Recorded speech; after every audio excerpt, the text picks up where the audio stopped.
Bienvenue au podcast En Vente Libre, un podcast où l'information en santé est enfin à portée de main. On est les Gabrielles au carré. Moi, c'est Gabrielle Catafort. Et moi, Gabrielle Fizet. On est deux étudiantes au doctorat de premier cycle en pharmacie de l'Université de Montréal. Puis aujourd'hui, je vous présente, c'est la première épisode de notre saison 2. On est très, très contente et heureuse de vous présenter cette saison 2. On avait eu beaucoup de plaisir à faire la saison 1, puis vous nous avez beaucoup aussi encouragés dans les précédents épisodes, donc ça nous a vraiment motivés à faire une saison 2. Fait que j'espère que vous allez tout autant apprécier la saison 2. Donc, pour commencer la saison, on commence en force avec un physiothérapeute qui s'appelle Alexis Goujon. Je vais vous laisser parler de l'épisode un peu, Gabrielle, pour en savoir plus. Oui, donc comme on l'a mentionné, c'est un physiothérapeute de profession. Son sujet principal qui aime le plus parler, je pense que c'est la douleur chronique. Donc, sujet qu'on a beaucoup abordé aujourd'hui. Vous allez voir, au début de l'épisode, on démystifie un peu c'est quoi tous les professionnels autour de la réadaptation que vous pouvez entendre dans votre quotidien. Fait que masso, chiro, ergo, name it, on en a nommé plein, on en a défini plein. Fait que ça, je pense que ça peut être super intéressant pour vous d'écouter ça. Puis ensuite, on est embarqué sur vraiment tout ce qui est douleur chronique, le rôle de la médication là-dedans, le rôle de la physio. Est-ce que la physio peut intervenir vraiment sur tous les problèmes? Qu'est-ce qu'on fait quand on se blesse là, fait qu'une blessure qui est aiguë? Est-ce qu'on peut faire quelque chose à la maison? Est-ce qu'il faut aller voir le médecin? Est-ce qu'on va voir le physio? Donc vraiment, là, ça arrive à tout le monde de se blesser. Fait que ces podcasts-là couvrent pas mal toutes les sphères des blessures musculo-squelettiques en général. Donc, je vous laisse sur ça. Je pense que vous allez en apprendre vraiment beaucoup. Oui, c'est vraiment un épisode très intéressant, comme d'habitude. Puis juste avant de commencer, on va aller remercier nos commanditaires. Nous tenons à remercier notre commanditaire PR.com, qui est mieux connu sous le nom de pharmacienremplaçant.com.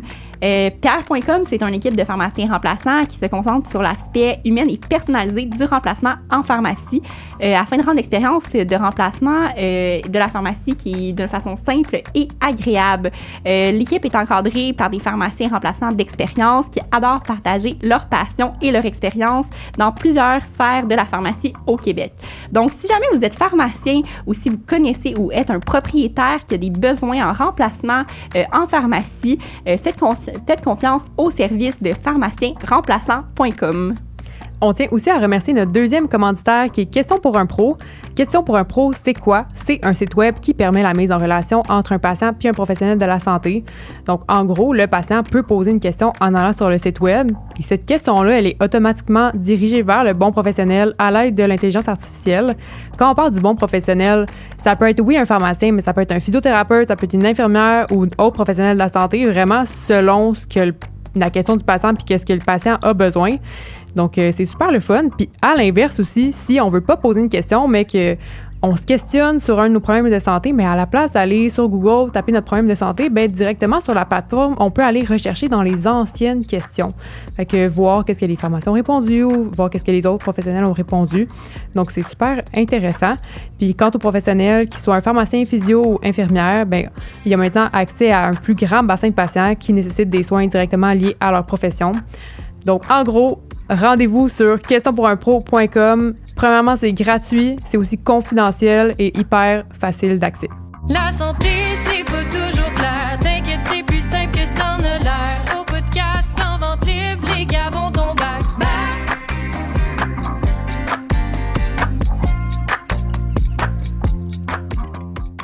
Bonjour, premièrement, merci beaucoup d'avoir accepté notre invitation pour venir au podcast En Vente Libre. En fait, vous êtes notre tout premier invité de notre saison 2. Yes. Donc, est-ce que vous pouvez vous présenter un peu, nous expliquer qui vous êtes? Ouais, on peut se dire tu, c'est bon? Ou Parfait, vous avez comme une règle dans votre podcast qu'il faut dire vous? OK, c'est bon, on n'est pas à la soirée, t'es encore jeune. Donc, moi, c'est ça, je m'appelle Alexis Goujon, je suis physiothérapeute. Ça fait maintenant 4 ans que je pratique, ou j'achève la 4e année de pratique.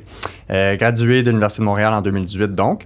Puis, grosso modo, moi, je travaille en clinique privée, fait que ce que je fais comme physio, c'est vraiment la physio que les gens connaissent, là, tu sais. T'as mal, t'es blessé, ça t'empêche de faire quelque chose que t'aimes, sport, activité, loisir. Puis, tu consultes dans une clinique de physiothérapie pour régler des bobos, des blessures, des douleurs. Fait que ça ressemble vraiment à ce que je fais. En parallèle à ça, j'ai mon podcast Parle-moi de santé où je reçois plein de professionnels de la santé, un peu comme vous, puis on vulgarise différents sujets en santé. Je suis quand même à cœur tout ce qui est prévention, éducation sur les douleurs, les blessures, mais aussi plus loin que ça parce que avec le temps, je réalise que moi, mon domaine, c'est les blessures, les douleurs, mais ça ratisse beaucoup plus large que ça. Puis la santé, c'est comme un créneau très large. Fait que finalement, je reçois plein de monde de différents domaines, puis ça me permet d'être, à la fin de la journée, un meilleur physio. Fait que ça, je fais ça à temps partiel de mon côté. Sinon, je fais aussi beaucoup de formation continue. Fait que moi, je forme, par exemple, des résidents en médecine, surtout sur la prise en charge des blessures musculo-squelettiques. Okay. Je suis également conférencier dans les cliniques médicales pour des infirmières, des médecins de famille. Fait que je me déplace dans les cliniques, puis un peu, je fais des conférences sur, bon, OK, les douleurs au genou, qu'est-ce que c'est, comment on traite ça, c'est quoi les meilleures pratiques. Fait que je suis formateur dans ce contexte-là. Puis, un peu, des fois, des petites tâches d'enseignement à l'Université de Montréal. Fait que soit dans le programme de physio ou dans le programme de médecine également. C'est toujours dans le contexte de douleurs musculo-squelettiques, blessures musculo-squelettiques, les meilleures pratiques, les meilleures prises en charge. Fait que grosso modo, ça ressemble à ça. Puis à travers ça, un peu de gestion dans la clinique, mais beaucoup de pratique avec les clients, évidemment, voir des patients. Puis avec le temps maintenant, le fait d'avoir beaucoup d'expérience, beaucoup. Jeune d'expérience, mais plus d'expérience qu'avant. Je fais beaucoup de mentorat pour les nouveaux physios, fait que il y a un aspect de transfert de connaissances qui devient comme plus grand dans ma pratique courante. Ça résume un peu ce que je fais dans mon quotidien comme physio. C'est vraiment une pratique diversifiée. Tu es vraiment comme autant en clinique que dans l'enseignement, que dans la vulgarisation auprès du public. C'est vraiment le fun. Puis qu'est-ce qui t'a inspiré ou poussé à peut-être aller en physiothérapie puis de prendre cette branche-là un peu particulière qui est comme, tu sais, je veux dire, t'es quand même pas un physiothérapeute qu'on pourrait dire standard, là, qui pratique tout le temps en clinique. Ouais, c'est ça. Fait qu'est-ce qui t'a inspiré à aller en physio puis de faire ça avec ta profession, en fait? Ouais, ça faisait longtemps. Je savais que j'allais aller en santé, OK? Initialement, je voulais être médecin, je voulais être chirurgien orthopédique, fait que les fameux réparations de ligaments croisés antérieurs puis tout ça, ça m'intéressait beaucoup. J'ai toujours aimé le corps humain, la biologie, les muscles, l'entraînement. Je suis très sportif. J'ai toujours fait du sport de bon niveau quand j'étais jeune. Ma job étudiante, c'était sauveteur. Fait que, tu sais, j'ai fait des cours de premiers soins, des cours de RCR. Après ça, moi, j'ai formé des sauveteurs comme job étudiante aussi. Fait que j'ai comme toujours baigné dans les blessures, les bobos. J'ai jamais, contrairement à plein de physios, j'ai jamais été moi-même blessé ayant nécessité de physio quand j'étais jeune. Souvent, c'est comme un élément déclencheur pour les gens là, d'aller en physio. Mais ma mère est ergothérapeute, puis elle travaillait dans le domaine de la réadaptation. À un moment donné, j'ai eu un stage d'un jour avec un physio. Puis j'ai vraiment trippé, fait que c'était soit médecin, soit physio. Finalement, j'ai juste appliqué en physio un peu partout, puis ça a donné ça, puis j'ai jamais regardé en arrière. Fait que ça a vraiment juste émergé comme ça. Okay. Pourquoi tu as choisi, mettons, le milieu privé? Parce que, tu sais, les physios, je pense que ça peut travailler dans plusieurs milieux publics ou autres. Qu'est-ce qui t'a amené d'aller plus vers le privé? Mettons? Ouais, les physios, c'est un peu comme, je dis souvent, on gradue comme des physios généralistes. Hein? Puis les médecins, quand ils sont médecins de famille, c'est un peu la même chose. En fait, les médecins graduent comme généralistes, puis après ça, ils vont faire leur résidence pour se spécialiser. Les physios, on fait pas de spécialité comme les résidents en médecine, mais on développe une expertise dans un domaine en travaillant dans un domaine finalement. Fait que, comme tu as dit, il y a des physios dans le public. À peu près n'importe quel établissement de santé au Québec, là, hôpital, CLSC, centre de réadaptation, les écoles, tu vas toujours avoir des physios dans à peu près tous les départements. Okay? Il y a des physios qui travaillent en neurologie avec les gens qui ont fait des AVC, des gens qui ont fait des accidents de la route, qui ont des paralysies. Il y a des physios qui travaillent avec des amputés, qui ont perdu un bras, une jambe, qui doivent reprendre leur capacité, leur réadaptation. Fait que n'importe quel milieu où il y a un médecin, une infirmière, il y a tout le temps des physios. Ça, c'est le milieu public. Puis le milieu privé, c'est vraiment plus qu'on connaît, comme un peu ce que j'ai décrit. Mais même dans le privé, tu peux avoir de la physio qui n'est pas juste de la physio pour les blessures et les douleurs. Tu peux avoir de la physio pour de la réadaptation en neurologie, comme tu as eu un AVC. Tu as fait ta prise en charge à l'hôpital, ils t'ont fait un peu de réadaptation. Ils te donnent congé parce que tu es capable de vivre ta vie. Mais il te reste des déficits. Fait que tu pourrais aller voir un physio en privé qui a une expertise en réadaptation pour les patients qui ont eu un AVC. Moi, ce qui a stimulé mon envie d'aller dans le privé, c'est que je savais que ce qui m'intéressait de la physio, c'était les blessures, les douleurs, le sport, puis aussi la prise en charge globale des gens dans leurs habitudes de vie. Fait que pas juste régler quelqu'un qui a mal au genou, mais peut-être analyser qu'est-ce que tu as dans ta vie qui est peut-être pas optimal ou que tu pourrais faire un peu mieux, puis tu sais, ajouter de la prévention pour pas que tu sois tout le temps en train d'avoir besoin de consulter. Fait que moi, c'est ce qui m'intéressait. Puis la clinique privée, c'est là où j'avais le plus facilement accès à ce type de clientèle-là. Puis, tu sais, il y a un côté de moi qui est un peu comme pas impatient, mais je trouve que dans le public, c'est lent à bouger, c'est lent à évoluer. Alors que dans le privé, les membres de ton équipe font un peu le développement de la business, si tu veux, ou de la clinique. Il y a beaucoup d'innovations possibles. On peut brasser des idées, puis tu peux comme tout le temps repousser un peu la pratique. Alors que dans le public, c'est très comme procédural, corporatif, faut passer tout le temps par les supérieurs, les gestionnaires. Fait que j'avais l'impression qu'il y avait moins d'avancement possible dans la mission que je m'étais donnée pour la prévention, l'éducation en termes de blessures et santé. Fait que tu butais plus aux procédures, mettons, en public. Là. C'est ouais, puis tu sais, c'est peut-être ce que j'ai expérimenté par mes stages, tu sais, c'est ça que je voyais, puis mais l'autre élément qui est important de mentionner, c'est que la physio, comme moi je fais, ce que les gens connaissent, là, les blessures, les douleurs, ça n'existe pas dans le public. Tu peux pas aller à l'hôpital puis demander de la physiothérapie si tu as mal au genou. Ouais. La physio qui existe, c'est par exemple, tu as eu une opération à l'épaule, tu as eu une chirurgie de genou, ils vont te référer au département de physio de l'hôpital s'il y en a un, une clinique externe, mais tu vas avoir de un, une liste d'attente, puis de deux, tu vas avoir un suivi très limité. Eux, ils ont une liste d'attente, ils débordent, puis leur but, c'est poche, mais c'est un peu que tu partes le plus vite possible parce qu'ils n'ont pas les ressources nécessaires pour donner des soins de santé, de physio gratuits. Mais est-ce qu'on pourrait comparer ça avec aigu, mettons, un physiothérapeute à l'hôpital ou en clinique externe, vraiment associé plus au gouvernement, ce serait comme plus une prise en charge qui est aiguë. Puis à domicile, comme toi en clinique privée, par exemple, c'est plus une prise en charge comme pour un problème de santé un peu plus chronique. Est-ce qu'on pourrait faire cette comparatif ou pas? On aurait pu y penser. On pourrait, ça pourrait avoir l'air de ça, mais c'est vraiment pas ça du tout. Dans le fond, la seule façon d'avoir accès à de la physio comme public à l'hôpital ou dans un centre, une clinique externe, c'est vraiment... Option 1, tu as eu comme une chirurgie. Tu as vraiment eu une chirurgie, ils t'ont opéré l'épaule, puis là, tu as de la réadaptation suite à ça. Puis là, je reste dans le contexte des blessures et douleurs parce que tu vas avoir de la physio gratuite dans un centre de réadaptation si tu as eu un AVC, si tu as été amputé d'une jambe. Ça, c'est tout un autre domaine, mais moi, ce que je connais bien, c'est les douleurs, les blessures, c'est souvent ce que les gens ont le plus souvent. Fait que la physio accessible pour ça, ça n'existe pas. L'autre option, c'est que tu donnes ton nom sur la liste d'attente dans une clinique externe à l'hôpital, mais honnêtement, t'en as pour comme 2 ans. Ça, c'est s'ils vont t'appeler. Puis on sait qu'est-ce qui s'est passé dans les 2 dernières années de notre système de santé au Québec. Fait que l'accès est juste comme, si les gens s'attendent au système de santé québécois pour régler leurs problèmes de douleur et bobo, alors qu'ils sont pas en danger de mort, faut qu'ils oublient ça. Fait que la clinique privée, ça répond à tous les besoins en termes de blessures et douleurs. Aigus, subaigus, chroniques. Fait que on a un accès en première ligne comme physio. Fait que les gens n'ont pas besoin de prescription médicale pour aller voir un physio dans une clinique privée. Ça fait, je sais pas, ça fait plusieurs années, là, au moins 20 ans, je crois, que l'accès direct est présent. Donc, que tu viennes de te fouler une cheville, si tu viens de te fouler une cheville hier, tu peux aller voir un physio aujourd'hui, tu vas être pris en charge, il va savoir exactement quoi faire, il va te donner les conseils, il va te prendre en charge de A à Z.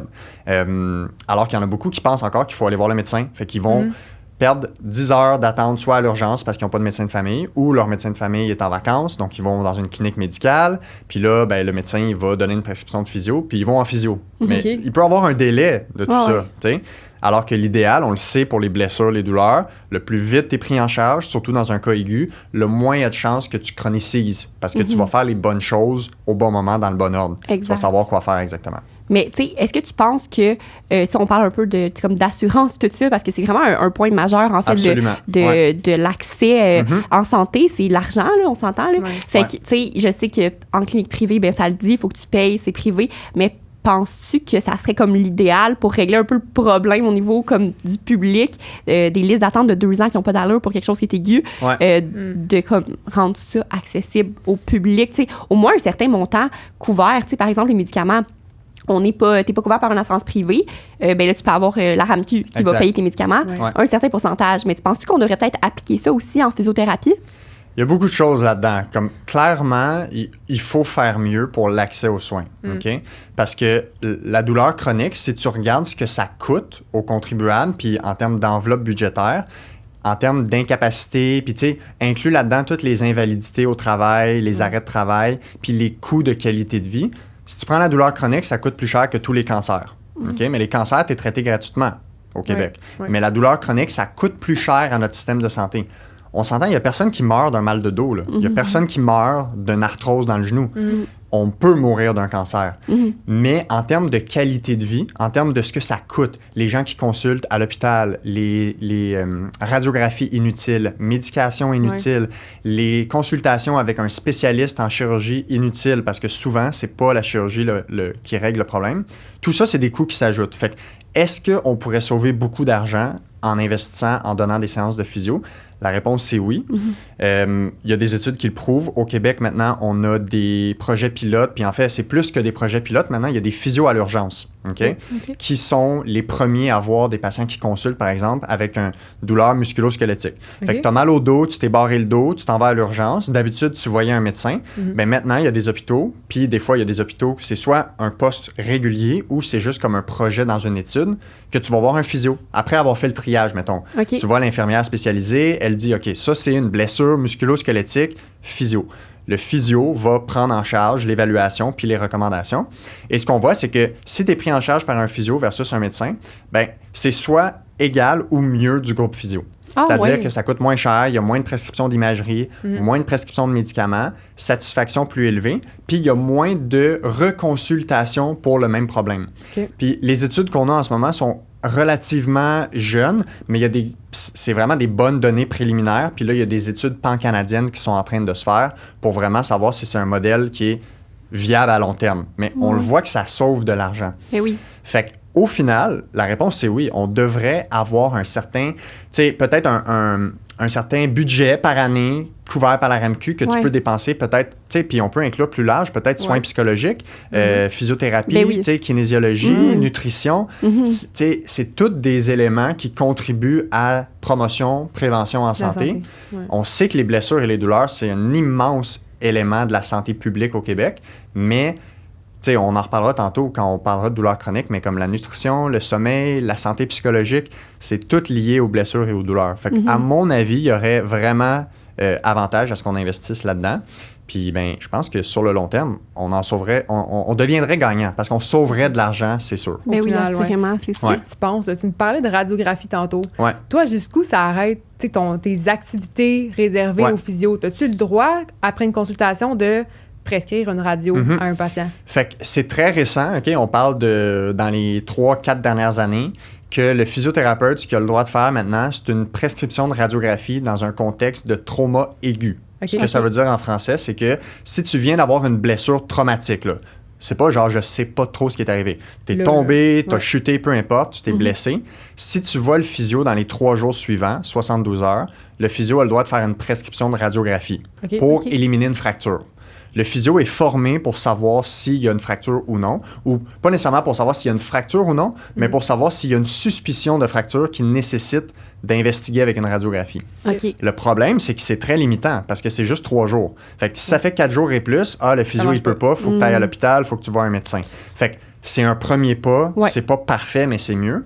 Puis le deuxième facteur limitant, c'est que cette radiographie-là, au meilleur de mes connaissances, la dernière fois que j'ai vérifié, n'est pas couverte par la RAMQ quand c'est prescrit par un physio. C'est-tu vrai? Fait que là, c'est comme, bon, c'est mieux, un pas en avant, un pas en arrière. Ça va s'améliorer parce qu'il y a des collaborations entre l'Ordre des physiothérapeutes, puis le Collège des médecins, puis l'Office des professions pour un peu améliorer ça. Tu sais, c'est ce qu'on voit avec les infirmières cliniciennes spécialisées, les IPS.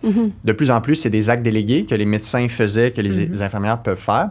On va voir de plus en plus ça avec des pharmaciens, avec des physios, avec des psychologues, avec des travailleurs sociaux. Ça s'en vient. Fait que c'est là où on est limité en ce moment. Mais quelqu'un qui vient nous voir en aigu puis qui n'est pas sûr s'il y a une fracture ou non, nous, on va savoir exactement s'il doit passer une radiographie. Après ça, parce que ça peut éviter beaucoup de consultations inutiles chez le médecin. Mais oui, parce qu'il y a des critères très précis qu'on vérifie, puis c'est des critères qui sont validés depuis des dizaines d'années pour savoir si on a une fracture, par exemple. Puis le délai de 3 jours, c'est quelque chose qui est réaliste. Là. Par exemple, je me blesse au genou, je suis vraiment capable d'appeler à une clinique privée de physio puis d'avoir un rendez-vous en 3 jours si j'ai pas de physio à la base. Fait que ce point-là, c'est pas un problème. L'accès à un physio rapidement, là, il y a beaucoup de cliniques. Je sais pas si c'est des milliers ou des centaines, mais il y a des centaines de cliniques de physio au Québec, assurément. C'est pas un problème de voir un physio rapidement. Le problème, c'est que les gens, ils savent pas qu'un physio peut faire ça. Ils savent pas qu'un physio peut être la meilleure personne pour les guider dans leurs soins. Tu sais, les gens se tournent beaucoup vers les médecins de famille pour l'ensemble de leur santé parce que c'est le seul accès gratuit de façon relativement facile que les gens ont. Tu sais, au Québec, c'est le seul accès gratuit à des soins. Mais les blessures et les douleurs, là, quand on parle de musculo-squelettique, puis j'utilise ce terme-là, mais j'ai pas vraiment défini ce que ça veut dire. Musculo-squelettique, quand on parle de douleur, ça veut juste dire que c'est les douleurs physiques, là, les blessures physiques, les entorses, les douleurs aux tendons, ligaments, maux de dos, maux de cou. La majorité des gens qui ont des douleurs, c'est des douleurs musculo-squelettiques. Bien, la personne la mieux formée au Québec en termes de professionnel de la santé, c'est le physiothérapeute pour évaluer, faire un diagnostic musculo-squelettique et faire un plan d'intervention. C'est ça. Mais c'est ça ma question, c'était là, parce que je pensais pendant que tu parlais tu prescris une radiographie pour voir si c'est une fracture, mais est-ce que vous, dans votre ordre professionnel, vous avez le droit de diagnostiquer? Fait qu'on peut faire un diagnostic en physiothérapie musculo-squelettique ou en fait en lien avec, tu sais, là moi je parle musculo-squelettique, mais quelqu'un qui travaille en neurologie va prendre un diagnostic médical. Mettons, il sait qu'il y a eu un AVC, puis là il va faire un diagnostic en physio. Fait qu'il va déterminer, voici les déficiences identifiées. Par exemple, perte de mobilité, perte de force, diminution d'équilibre, diminution du temps de réaction, qui mène à une limitation, par exemple, à la marche, qui mène à une limitation aux escaliers et qui empêche de, je sais pas moi, aller au centre d'achat. Fait qu'un espèce de libellé diagnostic basé sur les problèmes et ce que ça amène comme conséquence. Puis en physiothérapie musculo-squelettique, on fait des diagnostics musculo-squelettiques. Fait que moi, je peux diagnostiquer à quelqu'un, tu as une tendinopathie, tu as une hernie discale, tu as de l'arthrose du genou. Parce que c'est des diagnostics qui sont cliniques. Fait que c'est pas des actes réservés au niveau médical. Mais je peux pas diagnostiquer à quelqu'un, par exemple, un trouble de la bipolarité. Non. Ou je peux pas diagnostiquer à quelqu'un une fracture parce que techniquement, le gold standard pour une fracture, ben, c'est une radiographie. Mais je peux dire à quelqu'un, basé sur ce que tu as, les critères, l'évaluation, il y a à peu près de très bonnes chances qu'il y ait une fracture. On va aller passer une radiographie. Puis là, après ça, s'il y a une fracture, bon, on a le diagnostic. Puis là, souvent, c'est le médecin qui va plus faire la prise en charge de la fracture. Puis après ça, quand ils sont plus dans le plâtre, plus en béquille, ben là, il y a une réadaptation. Physio, c'est là qu'on rentre. Mais tu pourrais dire, par exemple, avoir la radiographie au patient, tu as une fracture, mais tu peux pas dire, par exemple, quel type de fracture. En fait, nous, on fait pas le diagnostic radiologique. Fait que ça, c'est vraiment réservé aux radiologistes, aux radiologues, le médecin de famille, ou il y a d'autres professions qui ont le permis de diagnostic radiologique. Mais tu sais, on a des cours de radiographie. Vraiment pas beaucoup, là, mais on en a quand même un bon condensé de cours. Puis, ce que j'ai oublié de dire tantôt, c'est que les gens qui prescrivent les radiographies, les physiothérapeutes, il faut qu'il y ait le permis de prescription. C'est pas tous les physios. Fait qu'il faut que tu te sois formé, il faut que tu aies fait la demande d'attestation de prescription de radiographie, puis il faut que tu payes ta cotisation pour avoir ce permis. C'est pas n'importe qui. Je peux pas me rendre demain matin dans une clinique puis être sûr à 100% qu'il y a un physiothérapeute qui va me prescrire une radio. Il faut demander pour être sûr, parce que c'est une formation supplémentaire ou... En fait, il faut que tu aies reçu la formation. Les physios qui graduent après 2017-2018 dans ce coin-là ont automatiquement l'attestation, si je me trompe pas, en tout cas à l'Université de Montréal. Sinon, tu te formes, il y a un cours pour avoir le droit de prescrire, puis il faut que tu te maintiennes à jour avec de la formation continue par période il y a comme une référence de 3 ans dans laquelle on fait nos formations. Puis c'est ça. Si tu as ça, puis que tu as un corridor de service pour faire un lien avec un médecin, parce qu'il faut quand même qu'il y ait un lien avec un médecin. Hein? Il faut que je fasse une prescription, il faut que ce soit le même médecin, le médecin il doit nous retourner le diagnostic. C'est compliqué, tu sais, logistiquement, on a fait des avancées, mais c'est encore, côté pratico-pratique, c'est pas encore idéal. Mais je trouve ça vraiment intéressant, le parallèle. Je trouve, tu sais, je t'écoute parler, puis je trouve que c'est super intéressant, puis Gab, tu me diras si tu as la même chose dans ta tête, mais le parallèle, je trouve que nos professions, en tant que nous, futures pharmaciennes, puis vous, physiothérapeutes, je trouve qu'ils évoluent quand même un peu de la même façon. C'est comme nous, on a des nouveaux actes, mais il faut toujours qu'on passe par l'intermédiaire du médecin qui soit là, ou, par exemple, juste une infection urinaire, on peut represcrire un médicament pour une infection urinaire, mais il faut qu'il y ait un diagnostic qui ait déjà été établi. Fait que, tu sais, on dirait que c'est toujours comme, on est un pas en avant, oui, mais il y a des petites choses qui nous freinent tout le temps un peu, puis je trouve ça vraiment intéressant de voir que votre profession aussi, c'est un peu la même chose. Vous avez un peu le même 100%. Combat avec le Collège des médecins du Québec ou peu importe, de vraiment, genre, vous voulez faire des activités, vous savez que vous avez les capacités pour le faire, mais il y a comme toujours quelque chose qui vous repousse un peu en arrière, qui fait, on serait capable à 100%, mais on le fait maintenant à comme 70%, tu sais.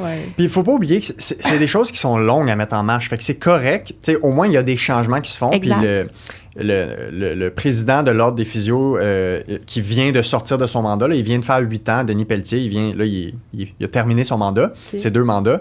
Mais lui, il a fait vraiment un gros travail là, pour la profession de physio. Puis il y a beaucoup d'avancées qui ont été faites dans les dernières années. Puis il y a vraiment de la grosse collaboration entre le Collège des médecins, l'Office des professions, l'Ordre des physiothérapeutes. C'est vraiment pas une guéguerre. Là. Non. Fais un sondage dans tous les médecins au Québec, là. Tous les médecins, en tout cas, pas tous, là, mais il va y avoir une immense majorité de médecins qui disent que les physios doivent être plus présents, ont des compétences plus élevées que les médecins de famille et même que beaucoup d'urgentologues, en fait, que les urgentologues pour l'évaluation et le diagnostic musculo-squelettique. Ben oui, c'est votre expertise. Exactement. C'est vraiment... C'est ça. Un médecin de famille, c'est général, là, au final. Là, exact. Tu vas être capable de faire les choses comme toi, mais peut-être pas autant en profondeur. Puis toi, tu as fait 4 ans d'études en physiothérapie. Tu as ta clinique, tu pratiques au quotidien. C'est juste ça que tu vois dans ta pratique. Fait qu'au final... veux pas, c'est sûr que ton expertise devient pas mal plus spécialisée qu'un médecin de famille. C'est à peu près 50% de nos études qui sont dédiées au musculo-squelettique. Fait que sur 4 ans, c'est comme 2 ans à temps plein juste de ça. Alors que les médecins, c'est vraiment peu. Puis tu sais, moi, j'enseigne depuis 2 ans le cours en médecine en première année où ils viennent à l'école de physio puis ils apprennent les manœuvres pour évaluer, pour trouver les diagnostics musculo-squelettiques. Puis tu sais, pour te donner une idée, là, on couvre tout le corps humain en 3 cours de 3 heures. Fait que c'est 9 heures de cours pour les tests diagnostiques pour les pathologies. Fait que les tests pour les déchirures des ménisques, les déchirures de la coiffe des rotateurs à l'épaule, c'est vraiment peu, là. Puis tu sais, je forme des résidents en médecine de famille, ils viennent à ma clinique, je vois des patients avec eux, je leur montre comment faire les tests, comment faire les diagnostics. Puis ils sont vraiment contents là, d'apprendre ça, mais c'est vraiment peu leur formation. Bien, c'est sûr. Puis ils peuvent pas tout savoir. Ils sont formés pour être médecins de famille. Ils sont supposés avoir des connaissances moyennes dans tout. Il faut qu'ils sachent un peu de tout. C'est vraiment difficile. Fait que tu peux pas demander à quelqu'un qui doit savoir un peu de tout sur la santé d'être très, très, très, très bon en musculo-squelettique. Le musculo-squelettique, là, c'est extrêmement complexe. Quand tu gradues comme physio, là, t'es même pas proche d'être capable de bien prendre en charge les gens. Comme, tu peux les aider, là, mais tu réalises avec les années de pratique que on est vraiment loin d'être très, très, très bon pour les prendre en charge. Fait que, imagine quand c'est même pas ta profession puis que tu gradues, tu sais. Exact, c'est ça. Mais c'est un peu la même chose comme le pharmacien qui est un expert du médicament, puis VS, le médecin de famille, par exemple, que oui, il va avoir des cours en pharmacothérapie, en médicaments, puis tout ça, mais tu sais, c'est pas... Nous, on fait ça pendant 4 ans. Là, ben, c'est ça. C'est un peu la même chose. On a un cours de 3 crédits à la faculté de pharmacie. Puis, tu sais, honnêtement, là, mes connaissances en médicaments, c'est très, très, très limité. Tu vois, je savais même pas que vous aviez un cours en... Ouais, ben il faut, tu sais, parce que, grosso modo, on travaille beaucoup avec des blessures aiguës, subaiguës. Fait que beaucoup de nos patients, ils prennent des anti-inflammatoires, des relaxants musculaires. On a beaucoup de patients avec des douleurs neuropathiques. Fait qu'on a tous les médicaments neuromodulateurs. Mais c'est ça.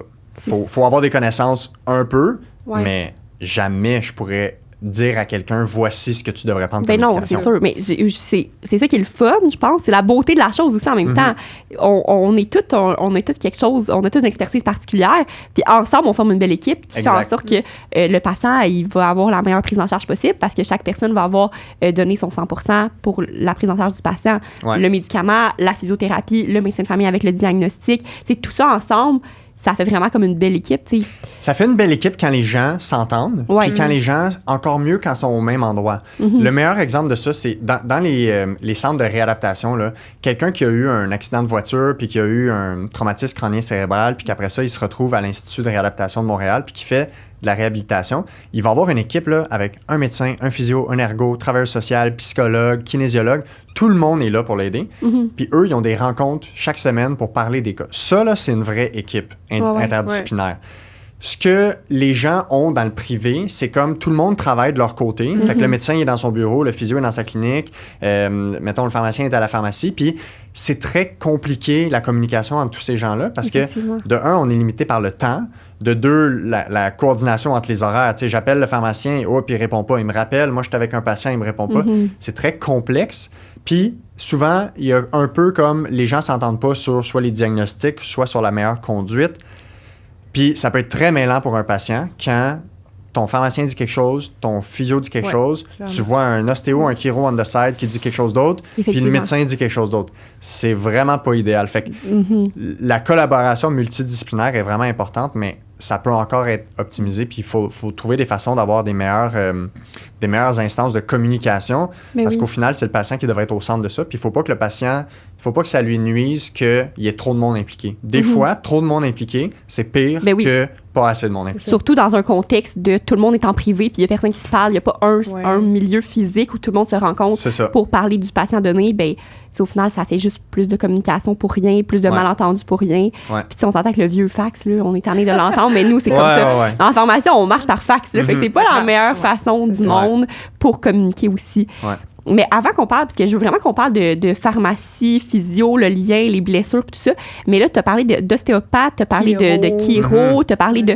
J'aimerais juste ça qu'on prenne peut-être un moment pour comme démystifier un peu c'est quoi les qu'est-ce qu'ils font chaque personne. C'est comme toi, en tant que physio, j'ai l'impression que les gens, peut-être, ils peuvent être un peu perdus aussi dans c'est quoi la différence entre un physio, un ergo, un massothérapeute, un chiro. Mon Dieu, il y en a tellement kiné. Moi, j'en oublie, là, tu sais. Mais il y en a tellement que j'ai l'impression que ça aussi, ça doit porter à confusion un peu au patient qui s'est blessé. Il arrive une blessure. OK, mais qui je vais voir? J'ai l'impression qu'il y a 10 professions qui pourraient m'aider, mais laquelle que je vois? T'as-tu une idée, comme peut-être nous démêler un peu tout ça, peut-être avant? Là? La version courte ou la version longue? La version moyenne. La version moyenne. On va faire un petit entre les deux. Okay. La version où les gens peuvent avoir, le plus d'informations sur un peu tout le monde, puis d'avoir une idée claire, puis essayons de rester pratico-pratique. Puis c'est vraiment une question pertinente, là, je me la fais poser chaque semaine par mes patients, puis même les médecins, ils savent pas la différence entre tout ça. C'est pas clair pour eux qui fait quoi. Okay? C'est pour ça que quand les résidents, je les forme, je les fais venir à la clinique pour qu'ils voient qu'est-ce que je fais en physio. Fait que si on y va, concrètement, mettons, le physio, OK, c'est un professionnel de la santé musculo-squelettique, neuro-cardio-musculo-squelettique. OK? Fait que c'est un professionnel de la réadaptation. Fait que qu'est-ce qu'on fait? C'est qu'on ramène les gens à faire des choses qu'ils sont plus capables de faire. Si on garde ça simple, là, ça pourrait ressembler à ça. Comme on a dit tantôt, il y a des physios qui travaillent dans tous les domaines. C'est pour ça que j'ai dit neuro-cardio-musculo-squelettique. Parce que c'est comme les 3 gros systèmes que les physios sur lesquels on peut intervenir. C'est le musculo-squelettique, les os, les tendons, les muscles, les ligaments, les nerfs. Le système neurologique, fait que le système nerveux et les nerfs. Et le système cardiovasculaire. Fait que on pense à tous les gens qui ont de l'insuffisance cardiaque, fibrose kystique, MPOC, maladie pulmonaire obstructive chronique. Tu sais, à peu près toutes. Même, il y a des physios qui travaillent avec des gens qui ont de la démence. Tu sais, c'est vraiment très large. Fait qu'on est les professionnels de la réadaptation. T'as mal ou t'as une déficience dans ton système, perte d'équilibre ou quelque chose, ce qui fait que t'es pas capable de faire quelque chose. Marcher, lire, aller au travail, conduire ta voiture, faire ton sport. Ça peut être aussi général que très spécifique. On intervient là-dessus avec des interventions de réadaptation. Exercice. Il y a des traitements manuels, par exemple, en physiothérapie musculo-squelettique. Éducation, gestion des habitudes de vie, gestion du volume d'entraînement. C'est ce qu'on fait en physio. Les deux ou 3 professions qui pourraient le plus mélanger les gens avec la physio, ce serait probablement ostéopathie, chiropratie, puis massothérapie. Peut-être même genre kinésiologue. Parce que je pense que souvent, j'ai l'impression que souvent, je vois, mettons, massothérapie et kinésiologue ensemble. T'sais, des fois, ils font les 2 formations. Quand ils sont masso-kiné, en fait, ils sont kinésithérapeutes. Fait qu'ils sont comme, mettons, la formation de base, c'est une formation de massothérapie que tu fais dans une école privée. T'sais, c'est pas une formation qui est universitaire quand tu es massothérapeute. Fait que tu te formes dans des écoles de massothérapie. Tu deviens massothérapeute. Puis après ça, tu peux faire comme d'autres niveaux ou d'autres formations. Puis tu peux devenir kinésithérapeute. Fait que les kinésithérapeutes, souvent, c'est des massothérapeutes qui ont un peu plus de formation dans l'anatomie, le mouvement, puis ils vont intégrer un peu de mouvement, d'étirement, des fois des exercices. Fait que de la massothérapie un peu plus, je sais pas, 2.0 si on veut. Là. Ou en tout cas, avec d'autres éléments ajoutés. Alors que le kinésiologue, qui est différent du kinésithérapeute, puis le kinésiologue, c'est vraiment le professionnel des sciences de l'activité physique. Fait qu'eux, ils ont une formation universitaire à la faculté de médecine, comme à l'Université de Montréal, ils étudient avec les physios à la faculté de médecine. Okay. C'est vraiment les professionnels des sciences de l'activité physique et de l'entraînement. Okay. Si tu veux t'entraîner de façon sérieuse pour avoir des objectifs de performance, que ce soit musculaire, cardio, tu devrais t'entraîner avec un kinésiologue. Okay. Dans les gyms, les coachs ne sont pas nécessairement tout le temps kinésiologues. Ils peuvent avoir une formation d'un week-end puis être coach dans un gym. Mais tu devrais t'entraîner avec un kinésiologue si tu veux vraiment t'entraîner de façon sérieuse. Il y a aussi des kinésiologues qui interviennent dans le monde de la douleur. Ils vont souvent travailler des fois en prévention, promotion de la santé, en activité physique, aider les gens à s'activer. Mais le kinésiologue ne fait pas un diagnostic et prise en charge d'une blessure musculo-squelettique. Tu ne vas pas voir un kinésiologue pour savoir c'est quoi la cause de ta douleur à l'épaule, puis un plan de réadaptation. Mais le kinésiologue peut complémenter dans la sphère gestion de l'entraînement, coaching à l'entraînement, ou des fois, souvent, moi, comment je le vois, c'est la job du kinésiologue, souvent, elle commence là où la job du physio termine. Donc, le physio, là, sa job, c'est de ramener quelqu'un à son potentiel normal. Tu es blessé, tu es dans ton potentiel inférieur, tu te ramènes à ton potentiel normal. Là, de normal, tu veux aller à performant puis optimiser tes capacités, kinésiologue. Okay? Ceci dit, il y a un chevauchement entre les deux parce qu'il y a des physios qui sont très bien formés en entraînement physique, coaching puis musculation qui peuvent jouer ce rôle-là. Puis il y a des kinésiologues qui travaillent dans le contexte de douleur aussi qui vont aider dans l'équipe. Fait que, tu sais, il y a des zones grises, mais grosso modo, c'est les nuances entre les deux. Ostéopathe et chiropraticien. La grosse différence, mettons, avec les physios, c'est surtout dans la façon que les gens que la profession est basée en termes de c'est quoi la théorie derrière la profession. OK? Fait que les chiros, c'est une formation qui est universitaire. Donc, ils sont à l'université, ils ont un ordre professionnel. La grosse différence, OK, puis ça, c'est vraiment... Cette information-là est encore disponible à ce jour sur le site de l'Ordre des chiros, puis certaines de ces informations-là aussi sur l'Association des chiros du Québec. Le plus gros problème, c'est que historiquement, la façon que les chiros ont défini leur profession, c'est que la théorie étant qu'on a notre système nerveux, tout le monde sait ça, puis que si tu as des désalignements ou des subluxations de tes articulations, tu peux entraver l'influx nerveux.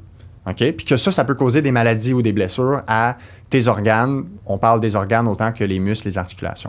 Fait que grosso modo, la théorie était que si tu as une vertèbre qui est croche, déplacée, tu as un coude qui est croche, déplacé, ça peut altérer le courant électrique qui est supposé se rendre là ou qui est supposé se rendre ailleurs. Puis à cause que le courant électrique passe pas bien, tu développes des douleurs, des blessures.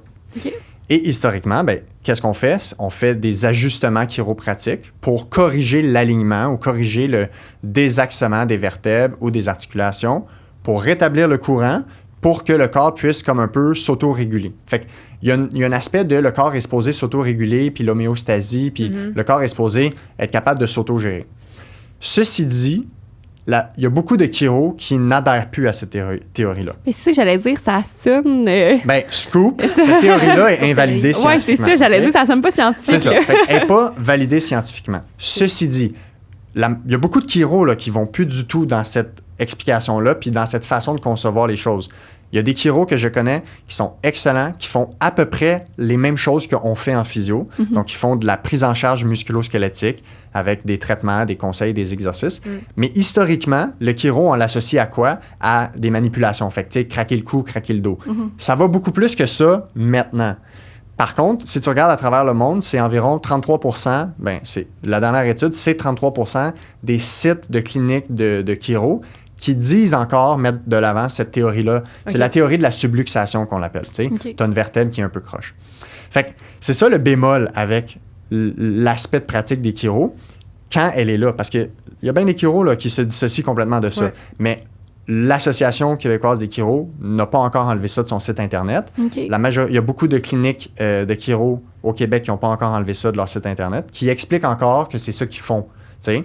Puis, l'Ordre des chiros parle encore de l'importance ou met l'emphase sur les traitements manuels. Fait qu'ils sont vraiment définis par les traitements manuels. Fait qu'à mon avis, il y a beaucoup de chiros qui sont plus avancés maintenant que ce que l'Ordre est encore en train de mettre de l'avant sur le site Internet. Fait que ça risque de changer parce que les jeunes sont aussi de plus en plus evidence-based, ils se forment de plus en plus sur les meilleures pratiques. Mais est-ce qu'on pourrait voir, mettons, la différence entre physio et chiro, là? Est-ce qu'on pourrait voir chiro comme une alternative comme rapide au soulagement de ta douleur, dans le sens qu'ils vont faire des manipulations, plus ça va jouer... C'est comme ils vont te manipuler à une certaine place, ça va te donner. En tout cas, ça peut camoufler ta douleur. Je comprends parce que ce que tu veux physio, dire. ça peut prendre longtemps là, avant que tes exercices, peut-être, Ça, tu vois, c'est un bon point. Les gens associent, mettons, ils font des associations très rapides. Chiro égale crack, physio égale exercice. Ouais, ils font ça. Hein? Ben oui, Mais un physio, ça fait beaucoup plus que des exercices. Là. Ben oui. Des manipulations, les physios en font. Okay? Moi, à chaque jour, je traite mes patients avec ce qu'on appelle de la thérapie manuelle. Okay. Ceci dit, le discours qui est autour de la thérapie manuelle, il est important de bien vulgariser aux patients ce qu'on fait. Si tu dis au patient, je suis en train de replacer ta vertèbre ou je suis en train de te réaligner, ça marche pas. On le sait que ça marche pas. C'est pas quelque chose qui est validé scientifiquement. Si on dit, je suis en train de traiter ton articulation pour te donner un peu plus de mouvement, ça va diminuer ta douleur temporairement, tu vas être plus à l'aise de faire tes mouvements puis tes exercices, puis ça va régler ton problème.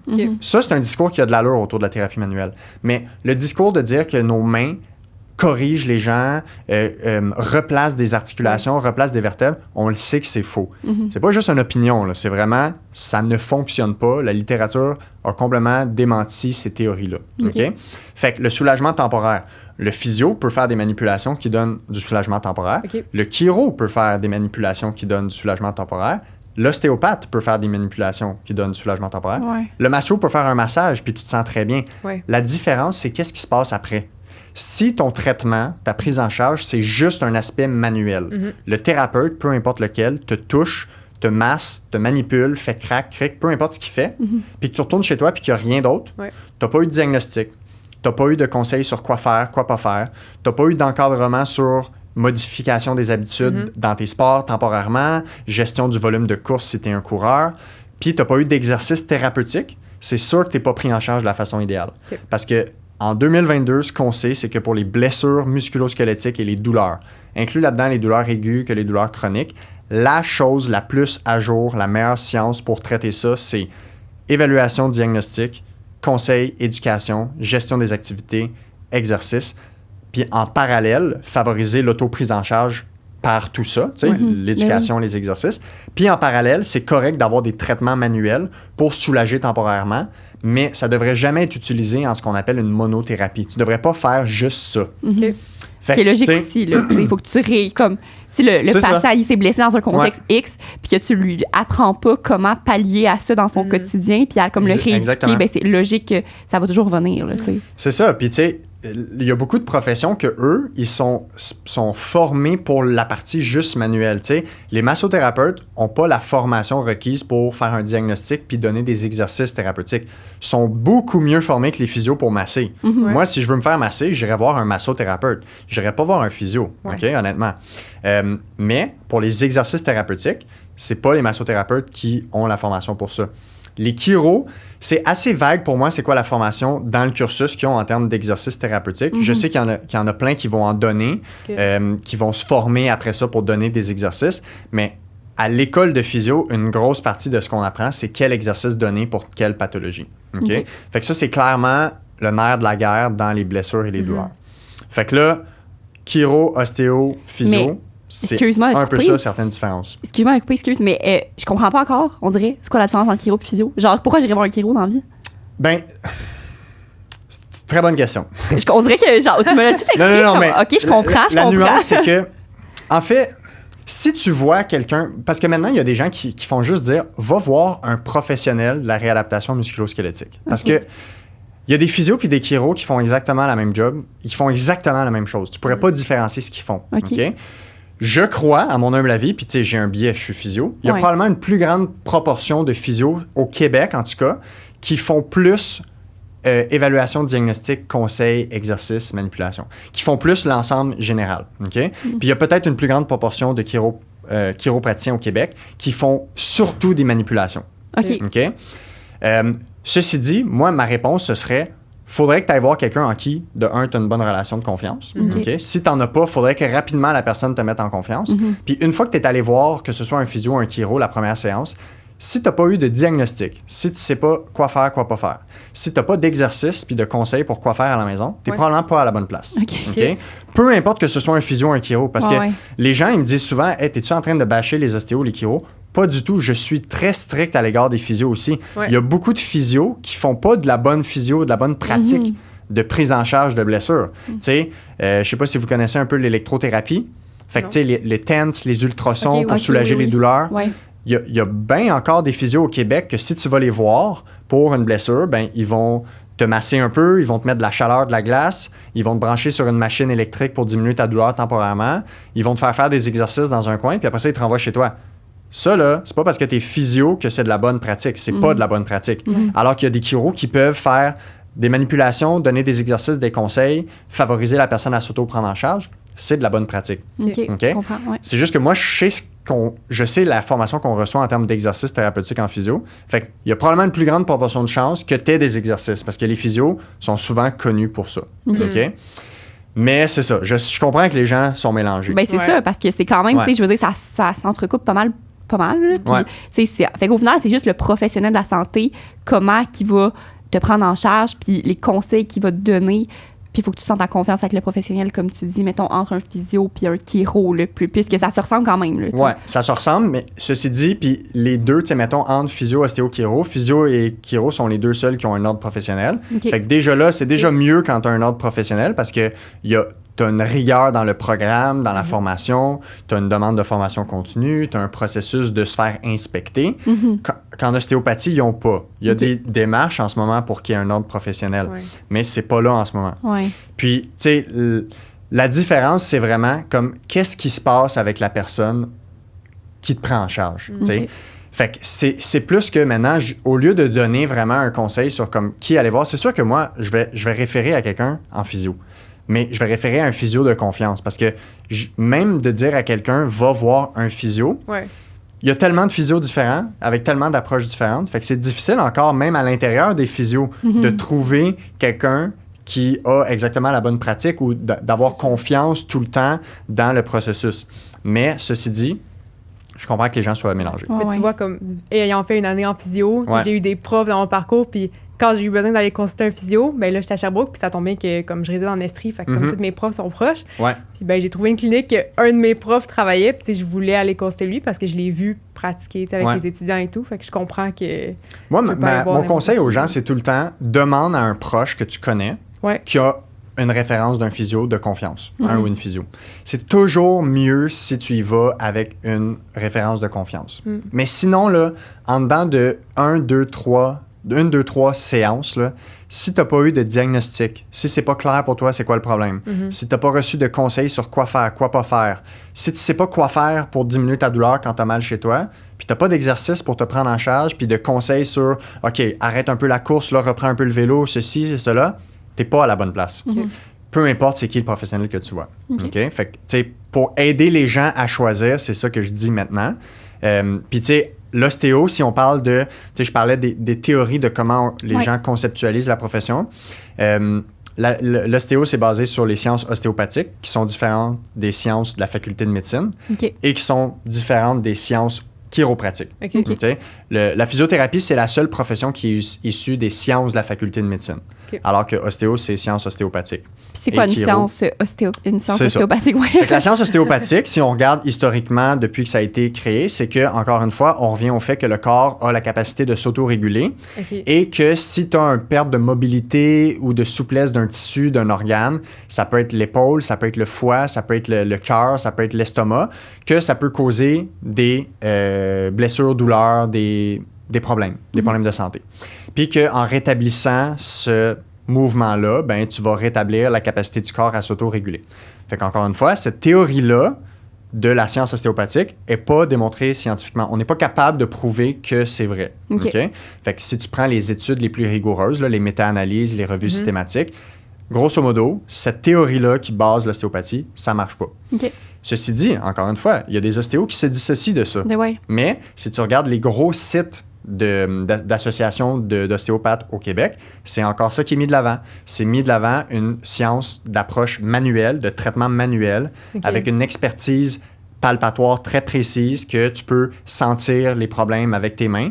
Puis ça marche pas. Les physios, on fait plus ça parce que pendant un bout, on disait « Ah oui, ça, il manque une petite affaire », mais on le sait que c'est plus ça maintenant, la façon qu'on évalue les problèmes musculo-squelettiques. Fait que, encore une fois, faut juste comme trouver une façon de se positionner dans le discours. Tu sais, le discours que tu dis à tes patients, là, grosso modo, c'est ça qui est important.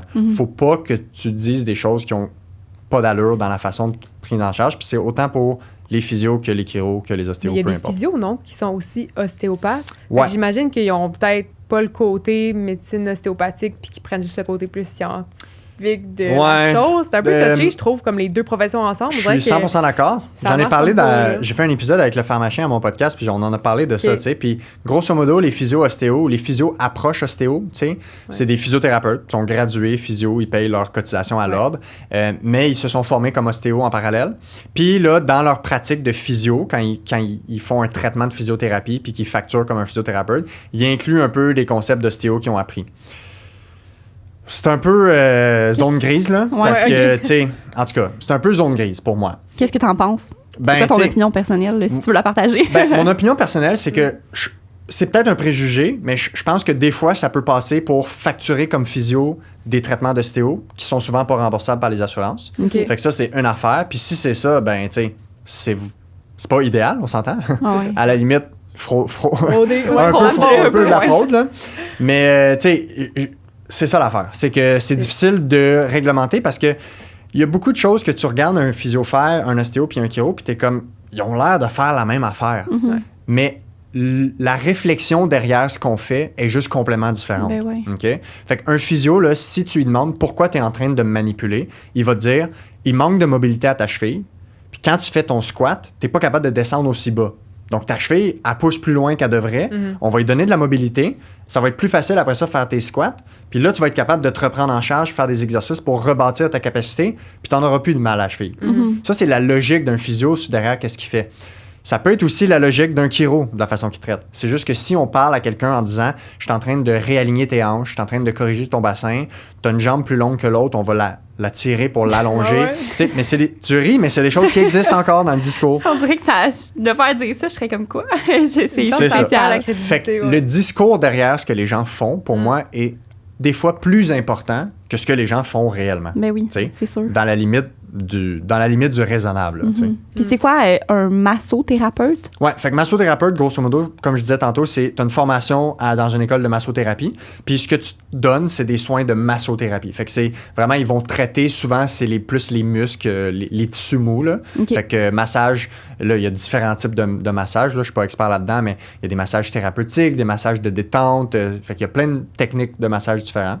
Fait que le massage, tu sais, ça soulage temporairement. Là, OK? C'est juste que si on fait juste du massage pour régler une douleur, en général, ça n'a pas grand effet. OK? Faut plus que juste ça.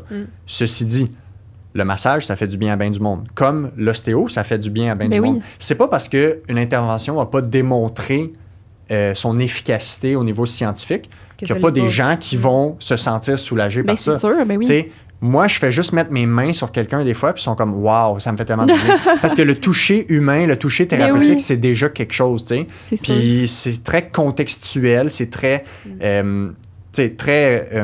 thérapeute dépendant. Fait que si tu as une très bonne relation avec quelqu'un, peu importe ce qu'il fait, tu peux sentir que ce qu'il fait, ça t'aide. Même si c'est pas grand-chose, mettons. Là. Voilà, même si c'est pas grand-chose. Un peu comme l'effet placebo, mais transposé absolument. à la physiothérapie. Absolument. Des fois, justement, l'effet placebo, pour l'expliquer un peu, c'est que tu prends quelque chose, puis c'est rien du tout, puis finalement, ça a un effet positif. Ben, c'est un peu comme toi, tu dis, la relation, juste la relation confiance. Des fois, juste le fait que la personne soit prise en charge par quelqu'un, déjà là, ils sentent que leur problème est réglé. T'sais. Exactement. Ça prend pas grand-chose, des fois. Là. Un autre parallèle qu'on peut faire, un autre professionnel de la santé que les gens peuvent consulter quand il y a une douleur, des fois, c'est les acupuncteurs, acupunctrices. Mais l'acupuncture en tant que telle, tu sais, ce qu'elle est définie par l'ordre des acupuncteurs, c'est basé sur la médecine traditionnelle chinoise, avec l'énergie, le qi qui se promène à travers des méridiens dans le corps, puis qui utilise des aiguilles pour altérer l'énergie ou rétablir l'énergie pour que ça fonctionne à réguler le corps. Encore une fois, la théorie derrière cette médecine-là n'est pas valide scientifiquement, mais il y a plein de gens qui vont en acupuncture puis qui en ressortent un bien-être. Ils sont bien, ils sont soulagés, ils sont détendus.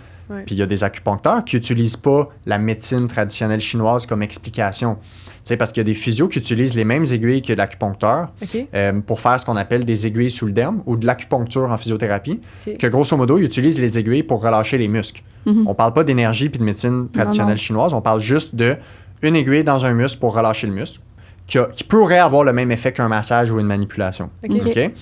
Mais quand on regarde les études, mettons, d'acupuncture, où ils s'intéressent à faire des aiguilles placebo, fait qu'ils peuvent faire ça maintenant, c'est vraiment cool. Okay. Ils mettent, mettons, des patients qui vont recevoir la vraie aiguille, puis d'autres patients qui vont recevoir une fausse aiguille. Fait que l'aiguille est comme cachée, puis ils savent pas si c'est l'aiguille d'acupuncture qui rentre ou juste comme un cure-dent qui va juste comme piquer. Ah, ouais, OK. Puis si on prend juste l'intervention d'insérer l'aiguille sur le soulagement de la douleur puis de la fonction, c'est pas supérieur au placebo. OK. Mais ça veut pas dire que les gens ne peuvent pas être soulagés par ça. Parce que le contexte dans lequel tu es mis, la confiance de la personne, ça joue tout sur l'expérience totale. C'est tellement important, la relation que tu as avec le professionnel de la santé, peu importe lequel tu as. Exact. Tu sais, si tu es maltraité par quelqu'un qui a un ordre professionnel, un physiothérapeute super expérimenté, comme un peu tu parlais, ben, tu peux ne pas en tirer de bénéfice. Puis au contraire, 100%. Tu vas voir un massothérapeute, puis finalement, tu as une super bonne relation avec lui, puis ça fonctionne pour ton problème. Fait que, tant mieux. T'sais, dans le sens que toutes ces professions-là ont raison d'exister parce que ça répond à un besoin pour chaque personne, je pense. Fait qu'ils ont raison d'exister dans la limite de leur champ de pratique et dans la limite du discours qu'on tient pour parler d'une intervention. Fait que c'est toujours important de savoir comme... Tu sais, les patients, il faut qu'il y ait un consentement libre et éclairé aux soins qu'ils reçoivent. Fait que s'ils demandent qu'est-ce que tu es en train de faire, faut vraiment qu'on explique la vraie chose de qu'est-ce que tu es en train de faire. Fait que c'est pour ça, pour moi, ça me dérange pas les gens qui voient différents professionnels de la santé. Par contre, je pense que ça peut nuire d'en voir plusieurs en même temps pour une même blessure, surtout s'ils n'ont pas des discours convergents par rapport à c'est quoi le problème, qu'est-ce qu'il faut faire pour le régler. Parce que, tu sais, si t'es pris en charge pour ta douleur au genou par un physio qui dit comme reste actif, bouge, continue tes squats, puis t'es pris en charge par peu importe quelqu'un d'autre qui dit non, faut que tu restes couché 2 jours puis rien, pas bouger, ben là, on a un problème, tu sais, à qui on fait confiance. C'est sûr. Est-ce qu'on a parlé d'ergothérapie? On n'en a pas parlé. Okay. Fait que l'ergothérapeute, ergo, ça veut dire travail. Fait que c'est thérapie par le travail. Les ergothérapeutes, ils étudient avec nous en physio à l'école de réadaptation. Fait qu'ils sont à la même école de réadaptation à l'Université de Montréal. Puis, eux sont vraiment experts dans l'évaluation des situations d'handicap. Ils vont travailler avec les gens qui sont en situation d'handicap, qui sont pas capables de faire leurs choses comme avant. Fait que, un peu comme les physios, sauf que les interventions qu'ils vont faire vont plus être sur l'environnement autour que le problème physique. Fait que le physio va traiter la blessure physique, alors que l'ergo, par exemple, t'es pas capable de, je sais pas moi, t'es pas capable de faire un squat pour aller sur ta toilette habituelle. Ben, on va aller évaluer ta salle de bain. Hop, regarde, on peut mettre une barre ici, ça va te prendre un appui. On va commander un siège qui est plus haut pour que tu sois plus confortable. Mais ça va vraiment au-delà de ça, là. Quelqu'un qui aurait, par exemple, des problèmes de mémoire suite à un accident de voiture, puis qui oublie d'éteindre les feux, ben, l'ergo va évaluer les capacités à cuisiner, capacités à s'habiller, capacités à conduire. Les ergos sont impliqués dans à peu près tous les domaines de la réadaptation, au même titre que les physios sont impliqués. C'est juste que les physios vont vraiment traiter les déficits physiques, les problématiques trouvées, problèmes de mobilité, souplesse, équilibre, alors que l'ergo va plus adapter tout ce qui est l'environnement autour, donner des stratégies pour améliorer ça. Puis tu me diras si je me trompe, mais je pensais que ergo, c'était aussi beaucoup qu'est-ce qui était comme tout autour de la main. Ben oui, c'est un bon point que tu en parles. Fait qu'il y a des ergothérapeutes qui développent une expertise dans ce qu'on appelle la thérapie de la main, puis qui vont vraiment traiter que de cas de blessures de blessures de main. Fait que soit des chirurgies de la main, soit des fractures. Vraiment, il y en a qui sont vraiment thérapeutes de la main. Mais les physios peuvent traiter les blessures de la main aussi. C'est juste que des fois, il y a des contextes dans lesquels les ergos vont être impliqués, où il y a du monde qui vont choisir d'aller voir un ergo qui a une expertise en thérapie de la main. Mais plus loin que ça, exactement c'est quoi leur background pour aller chercher cette thérapie-là, je sais pas précisément c'est quoi. Mais c'est vrai que ça existe. OK. Puis en global, là, tous les professionnels qu'on a nommés puis expliqués, c'est tous des professionnels qu'on peut aller voir en première ligne, fait que sans besoin de consultation médicale avant. Fait que oui, tu peux aller voir à peu près tout le monde. Oui, tu peux aller voir tout le monde en première ligne sans prescription. Je faisais le tour de toutes les professions dans ma tête, là. Même un ergo. Pardon? Un ergo aussi, tu sais, si un ergo qui a un bureau privé, absolument. Ben oui, tu peux aller voir un ergo dans une clinique privée. Puis ça t'arrive-tu, toi, des fois, dans ta pratique, tu sais, tous ces différents professionnels de la santé, ces professionnels de, comment on dit, musculo-squelettique, bref, tout ça. Pas facile à dire, hein? Oui, non, c'est ça. Est-ce que ça t'arrive de, toi, en tant que physio, de les référer à d'autres de ton domaine? Tu comprends ce que je veux dire? Quand tu dis mon domaine, tu veux dire quoi? Genre ceux qu'on vient de parler? Oui, mettons, ça t'arrive-tu de dire, ben, tu sais, va voir un masso. OK, oui, je comprends la question. Tu sais. Fait que La réponse, c'est oui. Ça m'arrive de référer à d'autres. OK? Mettons les contextes pour référer.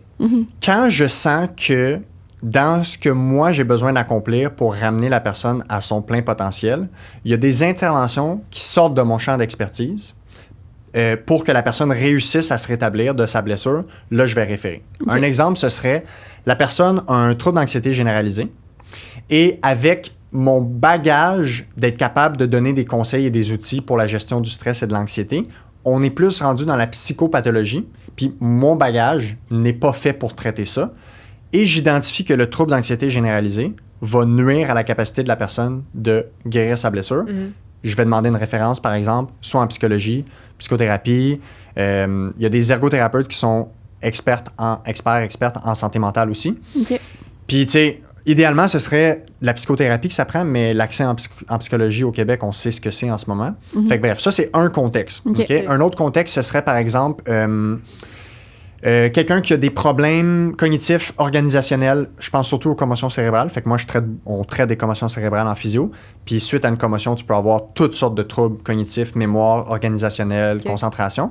Ça, c'est des trucs que, oui, de traiter les symptômes physiques en physio vont aider, mais des fois, il y a des ergos, soit des ergos qui ont une expertise en santé mentale ou des ergos qui ont une expertise en commotion cérébrale, ils vont être capables de donner des outils puis des exercices en lien avec ça. Fait que ça pourrait être une collaboration qui est faite. Il pourrait aussi avoir, par exemple, un contexte où j'ai un travailleur blessé qu'il s'est vraiment amélioré, mais il y a un travail physique, puis tout ce qui lui reste, là, c'est de s'entraîner. Il faut qu'il s'entraîne physiquement pour reprendre ses capacités. Bien, dans des cliniques privées, il y a des ergos qui font un peu de la réadaptation physique comme ça, fait qu'ils vont faire un plan d'exercice très fonctionnel, basé sur les tâches du travail. Puis des fois, tu sais, nous, on peut ne pas être équipé à la clinique pour le faire, ou le patient n'a pas l'équipement chez lui pour le faire. Bien, un ergo pourrait prendre en charge dans une clinique.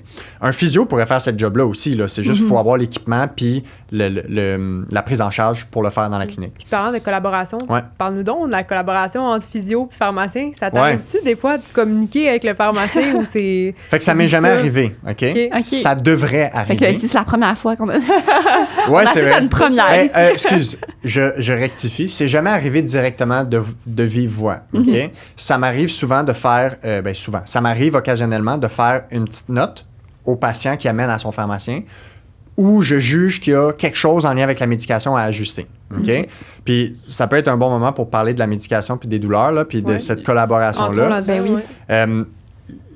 On prend beaucoup trop de médicaments de façon générale pour les douleurs et les blessures. Okay? Là, on parle pas du diabète puis l'hypertension, là, tu sais.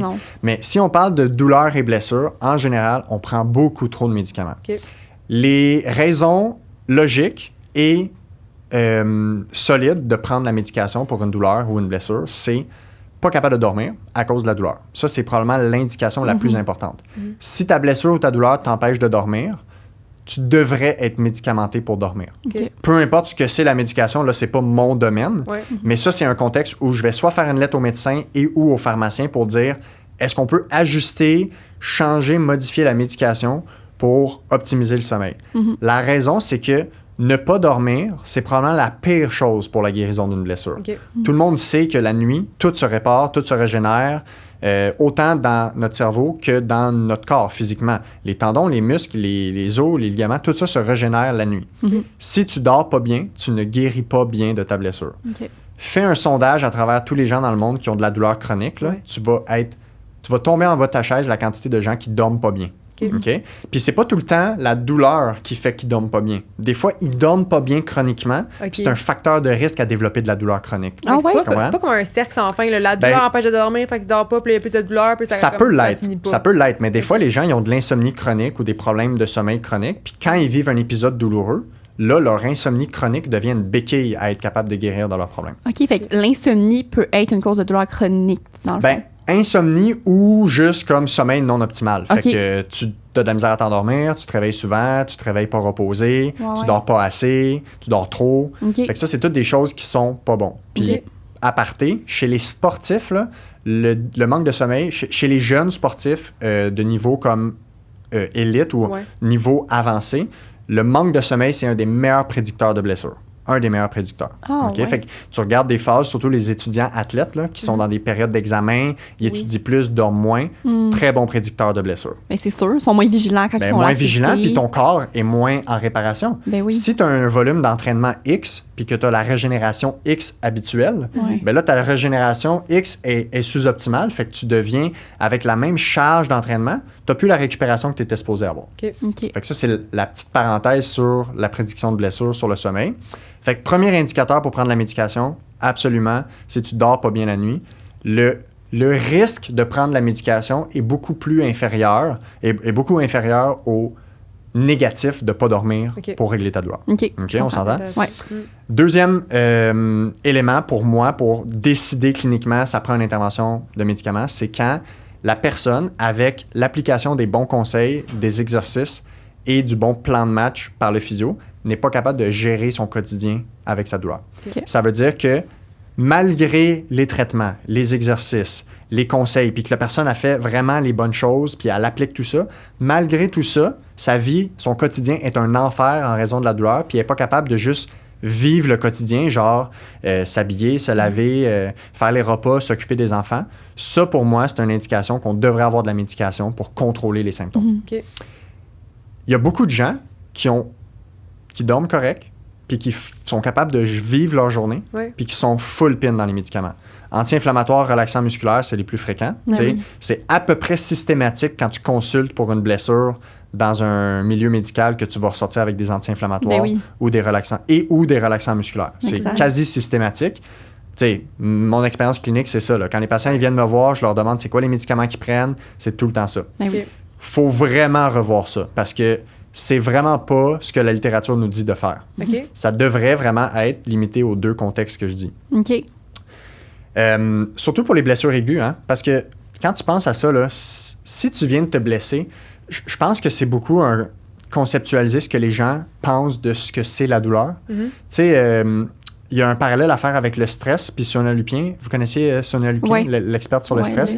Elle fait beaucoup de parallèles avec comme le stress, c'est nécessaire et utile dans une bonne dose, puis il faut le comprendre pour être capable de le gérer. Puis il faut arrêter de voir le stress comme quelque chose un gros monstre. Fait qu'elle fait beaucoup de travail pour comme un peu désensibiliser les gens à comme le stress, là, on peut arrêter de capoter avec ça. Dans une certaine dose, c'est bon. Mais la douleur, c'est la même affaire. Les gens ont peur de la douleur. Les gens ont peur d'avoir mal. Dès que les gens ont de la douleur, ils veulent ne plus en avoir. Mais pourtant, la douleur, là, c'est comme le stress, c'est ce qui nous a servi dans notre évolution pour survivre. Pas de système de douleur. Donne-nous 1 mois, puis il n'y a plus d'être humain sur la Terre. Là. Clairement. Ton système de douleur est fait pour identifier des dangers potentiels ou réels. Fait que si tu comprends bien c'est quoi la douleur, tu comprends pourquoi la médication ne devrait pas être systématiquement là. Mettons, on prend un exemple. Tu viens de te virer le pied dans ta cheville est tombée de la bordure du trottoir, tu te fais une entorse de cheville. Ça fait mal. Ce que ton cerveau il te dit, là, c'est il y a une blessure. Il y a quelque chose dans ton corps qui vient d'arriver. Alerte, calme-toi un peu parce que si tu continues de courir puis de faire trop de choses, ça va pas bien guérir. C'est ça que ton cerveau puis ton corps essaie de te dire. Qu'est-ce qu'on fait quand on prend des anti-inflammatoires puis des antidouleurs? On dit à ce signal-là, je veux pas t'entendre. C'est la même chose que si tu es en train de conduire, puis là, tu as un check engine qui apparaît sur ton auto qui dit, on ne sait pas s'il y a un problème, mais il y en a peut-être un. C'est comme si on avait un bouton qui disait, non, tu ne tentes pas de l'entendre. Tu comprends? Puis tu fais juste ignorer les bobos. Mais le check engine, il va revenir à un moment donné. Ceci dit, quand on est dans une blessure aiguë, on le sait pourquoi on s'est blessé. Tu t'es viré la cheville, c'est normal que tu aies mal. Fait que la douleur du moment, elle est utile et nécessaire pour savoir quoi faire. C'est-à-dire que c'est ta douleur qui va te dire tu es en train d'en faire trop, tu es en train de ne pas en faire assez, puis elle va guider naturellement ton cheminement pour te rétablir. Si tu étais sur une île déserte puis tu t'étais fait cette entorse-là, là, tu ferais quoi? Tu ferais pas grand-chose, je pense. T'attends, tu couches un peu, tu lèves ton pied. C'est ça. La première chose, tu trouverais un petit coin tranquille, OK? Puis t'attendrais. Oups, ça va mieux. OK, je suis capable de marcher un peu. À un moment donné, j'ai faim. Mais il faut que j'aille un peu marcher. Tu marches un peu. OK, c'est pas trop pire. Ça fait pas si mal. Tu commencerais à remettre du poids dessus tranquillement. Puis si ça fait mal, ben tu reprendrais une pause. Puis là, quand c'est mieux, oups, OK, je suis capable de marcher. Ben là, aujourd'hui, je vais faire un tour de l'île. Ah, un tour de l'île, c'est assez. Je prends une petite pause. Oups, le lendemain, je suis capable d'en faire 2, 3. Ça, c'est ce qu'on appelle la quantification du stress mécanique. C'est juste comme quand tu as une blessure, tu vas bien doser la charge sur le tissu blessé pour lui permettre de guérir. L'inflammation, c'est sa job de guérir les tissus. Puis on veut absolument prendre des anti-inflammatoires pour arrêter le processus qui guérit nos tissus. Il y a des bémols à faire là-dessus parce que les anti-inflammatoires, des fois, de un, les gens, leur système de douleur peuvent être déréglés. Okay? Fait que, tu sais, un check engine sur une voiture, c'est pas tout le temps un vrai problème. Hein? Des fois, le check engine, il est déréglé, puis il apparaît sans cesse, puis là, finalement, il n'y a pas de vrai problème. Pour quelqu'un, tu peux avoir ton système de douleur complètement déréglé. Parce que ça, ton système de douleur est influencé par 1 million d'affaires. Tes croyances, ton état psychologique, ta personnalité, tes expériences antérieures, ce que les gens autour de toi pensent, le contexte dans lequel tu es. Tout ça, ça a une influence sur comme l'expérience de la douleur des gens. Et donc, tu pourrais avoir quelque chose de très, très, très bénin, là, une petite entorse où genre tu t'es cogné le gros orteil puis il n'y a rien de dramatique au niveau blessure physique, mais tu pourrais vivre une expérience de douleur complètement disproportionnée, arrêter de mettre du poids, te coucher pendant une semaine ou deux. Ça, c'est des comportements qui sont inadéquats pour la gestion de la douleur. Puis ces gens-là, ils peuvent avoir un système de douleur qui est déréglé ou qui est problématique. Fait que pour eux, tu sais, je disais tantôt, la douleur, c'est comme le meilleur indicateur sur quoi faire puis quoi pas faire. Mais ces gens-là, c'est pas un bon indicateur parce qu'ils ont le système d'alarme dans le tapis.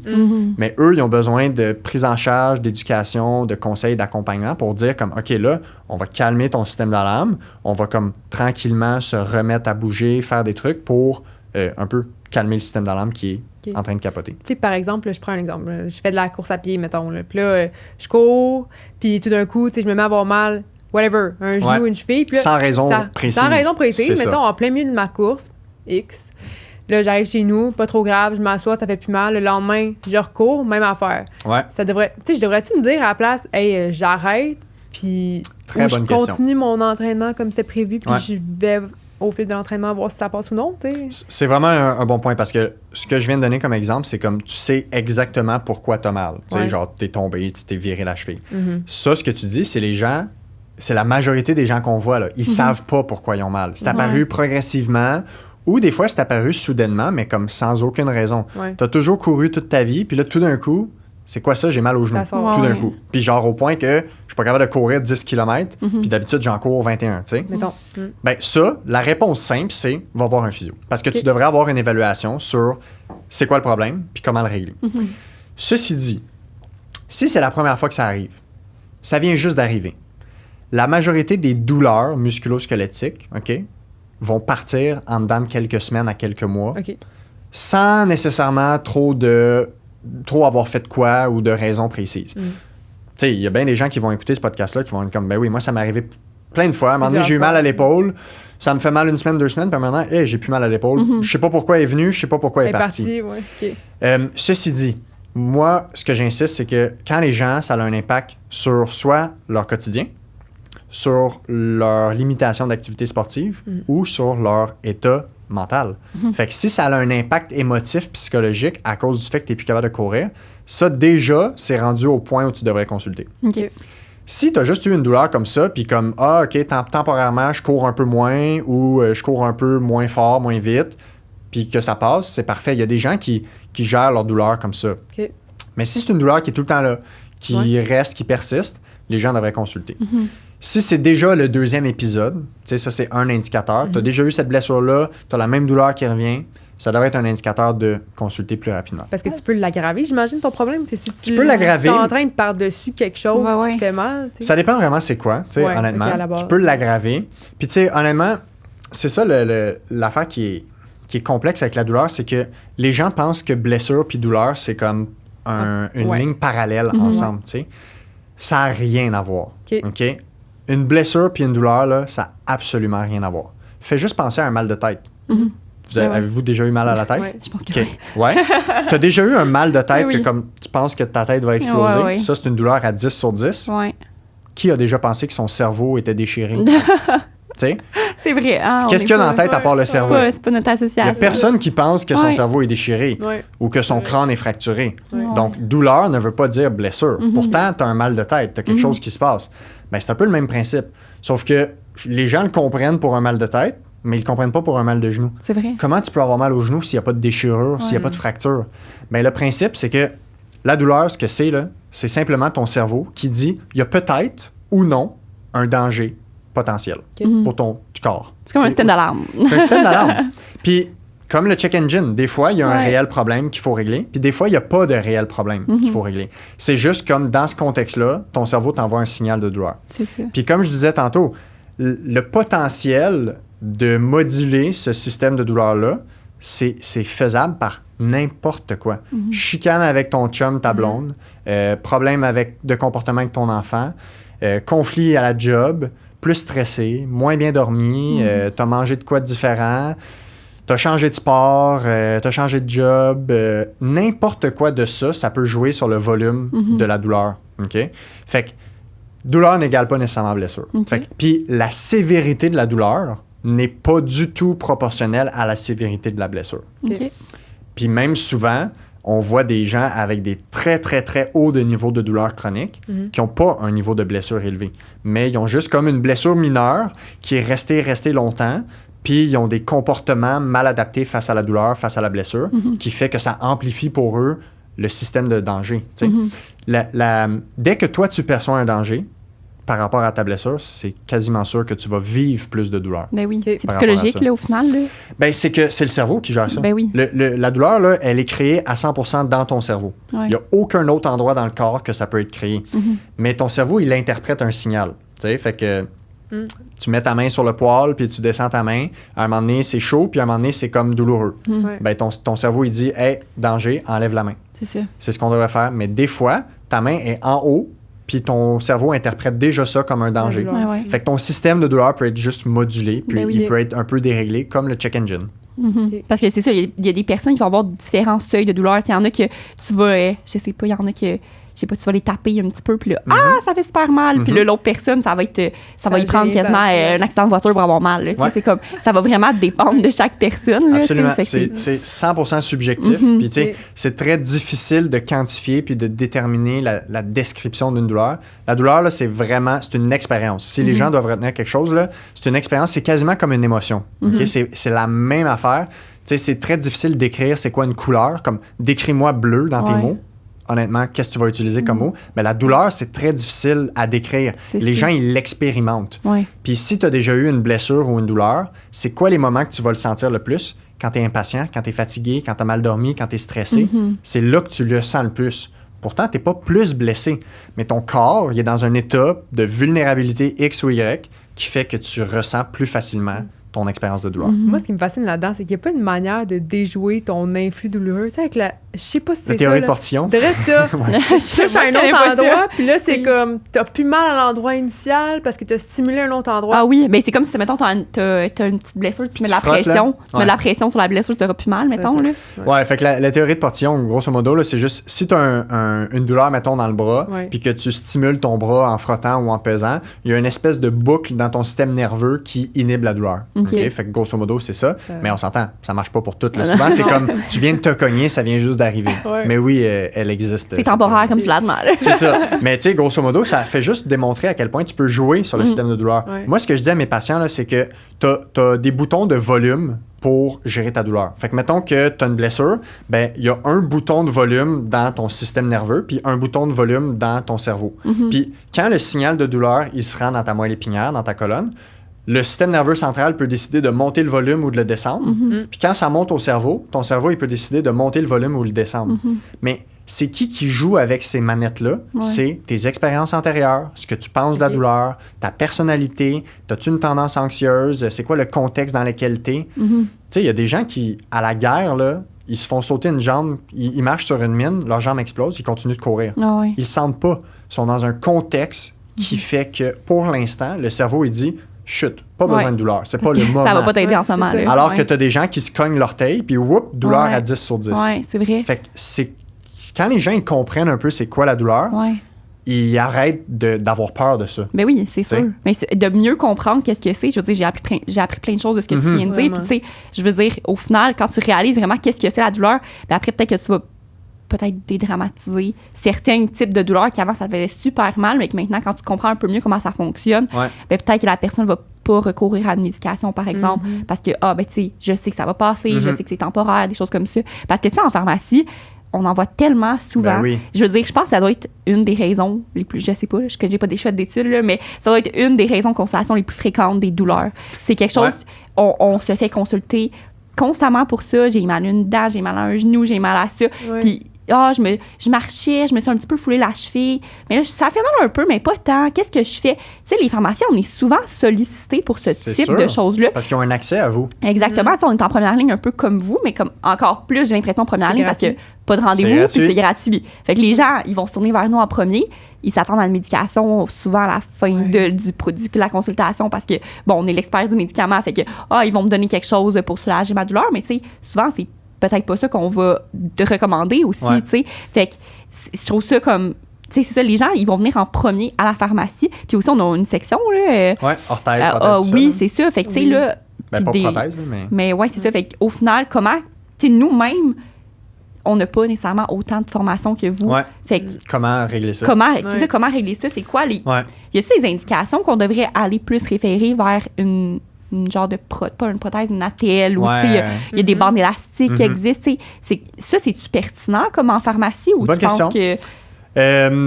tu disais, tu sais pas combien de pourcents de gens qui... C'est élevé, là, mais en médecine de famille, peut-être c'est comparable en pharmacie, c'est 1 personne sur 3 qui consulte, c'est pour un problème musculo-squelettique. Mais ça ne m'étonnerait pas qu'en pharmacie, c'est énorme, comme ça. Okay? Fait que je suis sûr que vous, en pharmacie, c'est peut-être pas 1 sur 3, mais c'est proche de ça. OK? La première chose, c'est quand les gens ils se demandent, là, ils disent « j'ai mal au genou, qu'est-ce que je devrais faire? » La première chose, c'est que ça prend un diagnostic. Il faut savoir c'est quoi pour savoir quoi faire. Tu sais, quelqu'un qui viendrait te voir en pharmacie avec un couteau dans le bras puis qui dit « j'ai mal au bras », ben tu dirais « ben il y a un couteau, il faut enlever le couteau. » Mais les blessures, le couteau, il est invisible dans les blessures puis dans les douleurs. Fait qu'il faut poser un diagnostic pour savoir que « ah, toi, il faut enlever le couteau. » Ben, un physio devrait faire ça. Mais concrètement, en première ligne, qu'est-ce que tu peux faire? C'est quoi le rôle des attelles et tout ça? Honnêtement, tu sais, très minime. Dans la gestion des douleurs et des blessures, le rôle, mettons, des bandages, des tapings, des manchons, des attelles, toutes les bébelles qu'on vend en pharmacie, le rôle dans le traitement des blessures, c'est minime. Minime. Dans une plage de sable, c'est une pelletée, là. OK? Quand est-ce que ça devient utile? De un, quand tu sais qu'est-ce qui se passe comme problème. Puis que tu as déjà un plan de match pour régler le problème avec des exercices, des conseils et tout ça. Puis qu'en parallèle, peut-être que la personne, elle, de mettre une attelle sur son genou, ça la met en confiance pour aller reprendre ses marches. Pas de problème avec ça. Mais y a-t-il un rôle thérapeutique? Non, c'est vraiment juste comme... Grosso modo, là, quand on regarde les études, là, c'est... Comme un plaster. Parce que c'est tellement un élément isolé dans une marée de ce qui influence les blessures et les douleurs. Tu sais, si on fait un parallèle avec la bourse, là, mettons que tu veux un bon rendement, là, moi, je n'investirais pas mon rendement pour régler ma blessure dans une attelle. Je mettrais mon rendement dans des exercices de l'éducation, un diagnostic clair. Mais ça peut avoir un rôle pour mettre quelqu'un en confiance à reprendre une activité plus tôt qu'il aurait fait, par exemple, s'il n'était pas confiant. Fait que moi, j'ai aucun problème avec ça. Mais la majorité du temps, c'est que les gens, ils ont juste besoin d'être rassurés que c'est correct de reprendre la marche, qu'ils vont pas casser, qu'ils vont pas se blesser. Puis si, malgré ça, ils sont réticents, ben, des fois, ils vont dire « Hey, je suis allé m'acheter quelque chose à la pharmacie, là, puis je l'ai mis sur mon genou, ça m'a fait du bien, j'ai pu marcher. » C'est parfait. Mais les raisons théoriques de pourquoi ça marche, c'est probablement plus comme ça garde l'articulation au chaud. Ça fait une genre de pression, fait que les gens ont l'impression de se sentir plus solides. Même si au niveau de la stabilité réelle, tu sais, ça remplacera jamais la force d'un ligament. Là. On s'entend, ça peut pas stabiliser un genou, ça. Même les attelles pour les ligaments croisés antérieurs, ça prévient pas la récidive de déchirure du ligament croisé. Fait qu'imagine, juste un petit manchon que tu mets sur ton genou. Ceci dit, ça coûte pas cher pour donner confiance à quelqu'un de reprendre sa marche, de reprendre son sport ou peu importe. Puis il y en a qui préfèrent ça, mais ils n'ont pas besoin de ça, absolument. Puis tu sais, le taping, là, moi, j'ai jamais compris. Je comprends pas à quoi ça sert. Comme, j'ai l'impression que tu tenais un collant, tu sais, je veux dire, en quoi ça peut t'aider? Fait que ça dépend de ce qu'on définit par taping, parce qu'il y a vraiment plein de types de taping. Tu sais, t'as mettons, le tape de physio, entre guillemets, c'est le tape blanc. Le tape blanc. Le tape blanc, exact. Il y en a des couleurs aussi, mais si tu vas tape. Ça, c'est pas le même tape. Ah, OK. Le tape de couleur, c'est plus ce qu'on appelle le K-tape ou le kinésio-taping. OK. Puis ça, c'est différent. C'est un tape qui est un peu plus élastique. Tu sais, si tu regardes les évidences puis les études, grosso modo, ça fait pas grand-chose, ce tape-là. Mais un peu comme les attelles, ça met des gens en confiance. Il y a des gens que ça les améliore, ils ont un peu plus de confort à faire leur truc. Fait que moi, j'ai pas de problème à ce que les gens mettent ça. Mais c'est quoi que ça... Tu sais, comme... Tu tapes quoi, genre? T'sais? Ça aide pas comme mieux porter ou à stimuler le bon muscle? Il n'y a pas une affaire de même? Ben, la théorie, c'est que le taping, dépendamment de comment tu l'appliques, ça pourrait inhiber ou stimuler des muscles. Mais comme quand tu fais des études cliniques puis que tu regardes l'impact sur la fonction, ça n'a pas d'impact tant que ça. Okay. Parce que c'est ça une affaire, hein? T'sais, c'est un peu comme... ils font des études, genre, tu donnes du chocolat à un rat puis tu améliores ses cellules de telle affaire puis il prévient les cellules cancéreuses. Après ça, tu regardes chez les humains puis tu regardes les facteurs qui déterminent le cancer. Tu es comme, OK... T'en as-tu genre pour 2 jours à lister ces problèmes-là? Fait qu'un peu comme le taping. En théorie, c'est beau, il y a un mécanisme qui semble dire que ça pourrait faire telle affaire, mais en réalité, ça le fait pas. Okay. Le tape blanc qu'on utilise comme pour faire les tapings de cheville, par exemple. Les joueurs au soccer qui ont eu une entorse à la cheville, on peut utiliser un taping pour, entre guillemets, stabiliser, solidifier l'articulation, donner confiance à quelqu'un. Ça peut l'aider à faire ses mouvements pour un retour au jeu, par exemple. Ça peut permettre d'accompagner quelqu'un dans le retour au jeu. Un taping peut aussi être utilisé à court terme pour la gestion des blessures. Fait qu'on pense aux douleurs aux genoux, douleurs à la cheville. Le taping est dans les guides de pratique clinique comme utilisation à court terme pour diminuer les douleurs en parallèle à tout ce qu'on fait d'autre. Fait qu'encore une fois, taping tout seul, ça fait pas grand-chose dans la vie. Mais si tu l'inclus dans un plan de match concret puis que la personne bénéficie du taping, genre tu lui demandes de marcher à mal, elle utilise son taping, elle a moins mal. Parfait, on utilise le taping au début parce que rapidement, elle peut se réactiver. Puis dans les blessures, là, si tu réactives les gens rapidement, tu te trompes pas. Fait que trouve la façon de réactiver les gens le plus vite possible, dans la mesure où c'est pas une contre-indication à la guérison de la blessure. Mais sinon, c'est correct d'utiliser ça. Mais c'est difficile, non? Dire comme pharmacien, oui, tu peux reprendre la marche ou la course. Comment je peux savoir ça? Faut que tu t'ailles consulter un physio. Là, me semble je te donne un parallèle que vous allez comprendre. Quelqu'un vient te voir et il dit « J'ai des étourdissements, quel médicament je prends? Tu serais-tu à l'aise de recommander un médicament juste avec cette info-là? Non. Tu n'as pas de diagnostic. C'est la même affaire. La douleur, c'est un symptôme. Mal au genou, là, ça veut rien d'autre dire que mal au genou. C'est pas un diagnostic, c'est pas rien. On peut pas prescrire quelque chose si on sait pas c'est quoi. Fait que moi, avant tout, ne pas nuire, c'est la règle d'or en médecine, peu importe le professionnel de la santé. Fait que qu'on soit physio, qu'on soit médecin, qu'on soit pharmacien, peu importe, moi je dis tout le temps aux gens, si tu n'as pas les connaissances pour recommander quelque chose en ayant la certitude que de le faire va pas nuire, va au moins aider, on devrait pas le faire. Dans le sens que si ce que tu fais, il y a un potentiel que ça nuise, on devrait pas le faire. Puis tu sais, à l'inverse, tu pourrais dire, ce que tu recommandes comme plan de traitement, tu devrais au moins dire que c'est mieux que rien faire. Tu sais, quand tu donnes un médicament, ça devrait être, si je te donne le médicament, ça va être mieux que de ne rien faire. Ben, on devrait appliquer ça dans à peu près toutes nos recommandations, tous les traitements. Exemple, la telle, là. Ouais. Je te la sers, je t'explique comment ça marche. Oui, clairement que ça peut t'aider. Mais je te recommande ça parce que tu veux quelque chose. Là. Ben, tu réponds aux attentes du patient. Je sais pas si ça va t'aider à mieux marcher. Parce que souvent, il y en a qui viennent beaucoup en pharmacie parce qu'ils ont une blessure. Tu sais, mettons, j'ai mal au poignet. J'aimerais ça que tu me recommandes un attelle, un taping. Puis là, t'es comme... Un taping.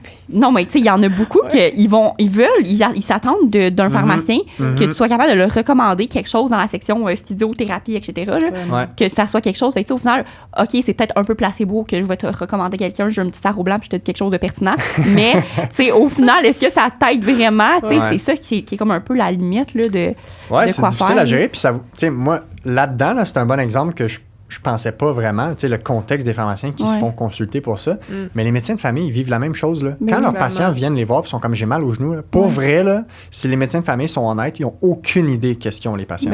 Aucune idée. Ils ne sont pas formés pour ça, puis ils n'ont pas le temps.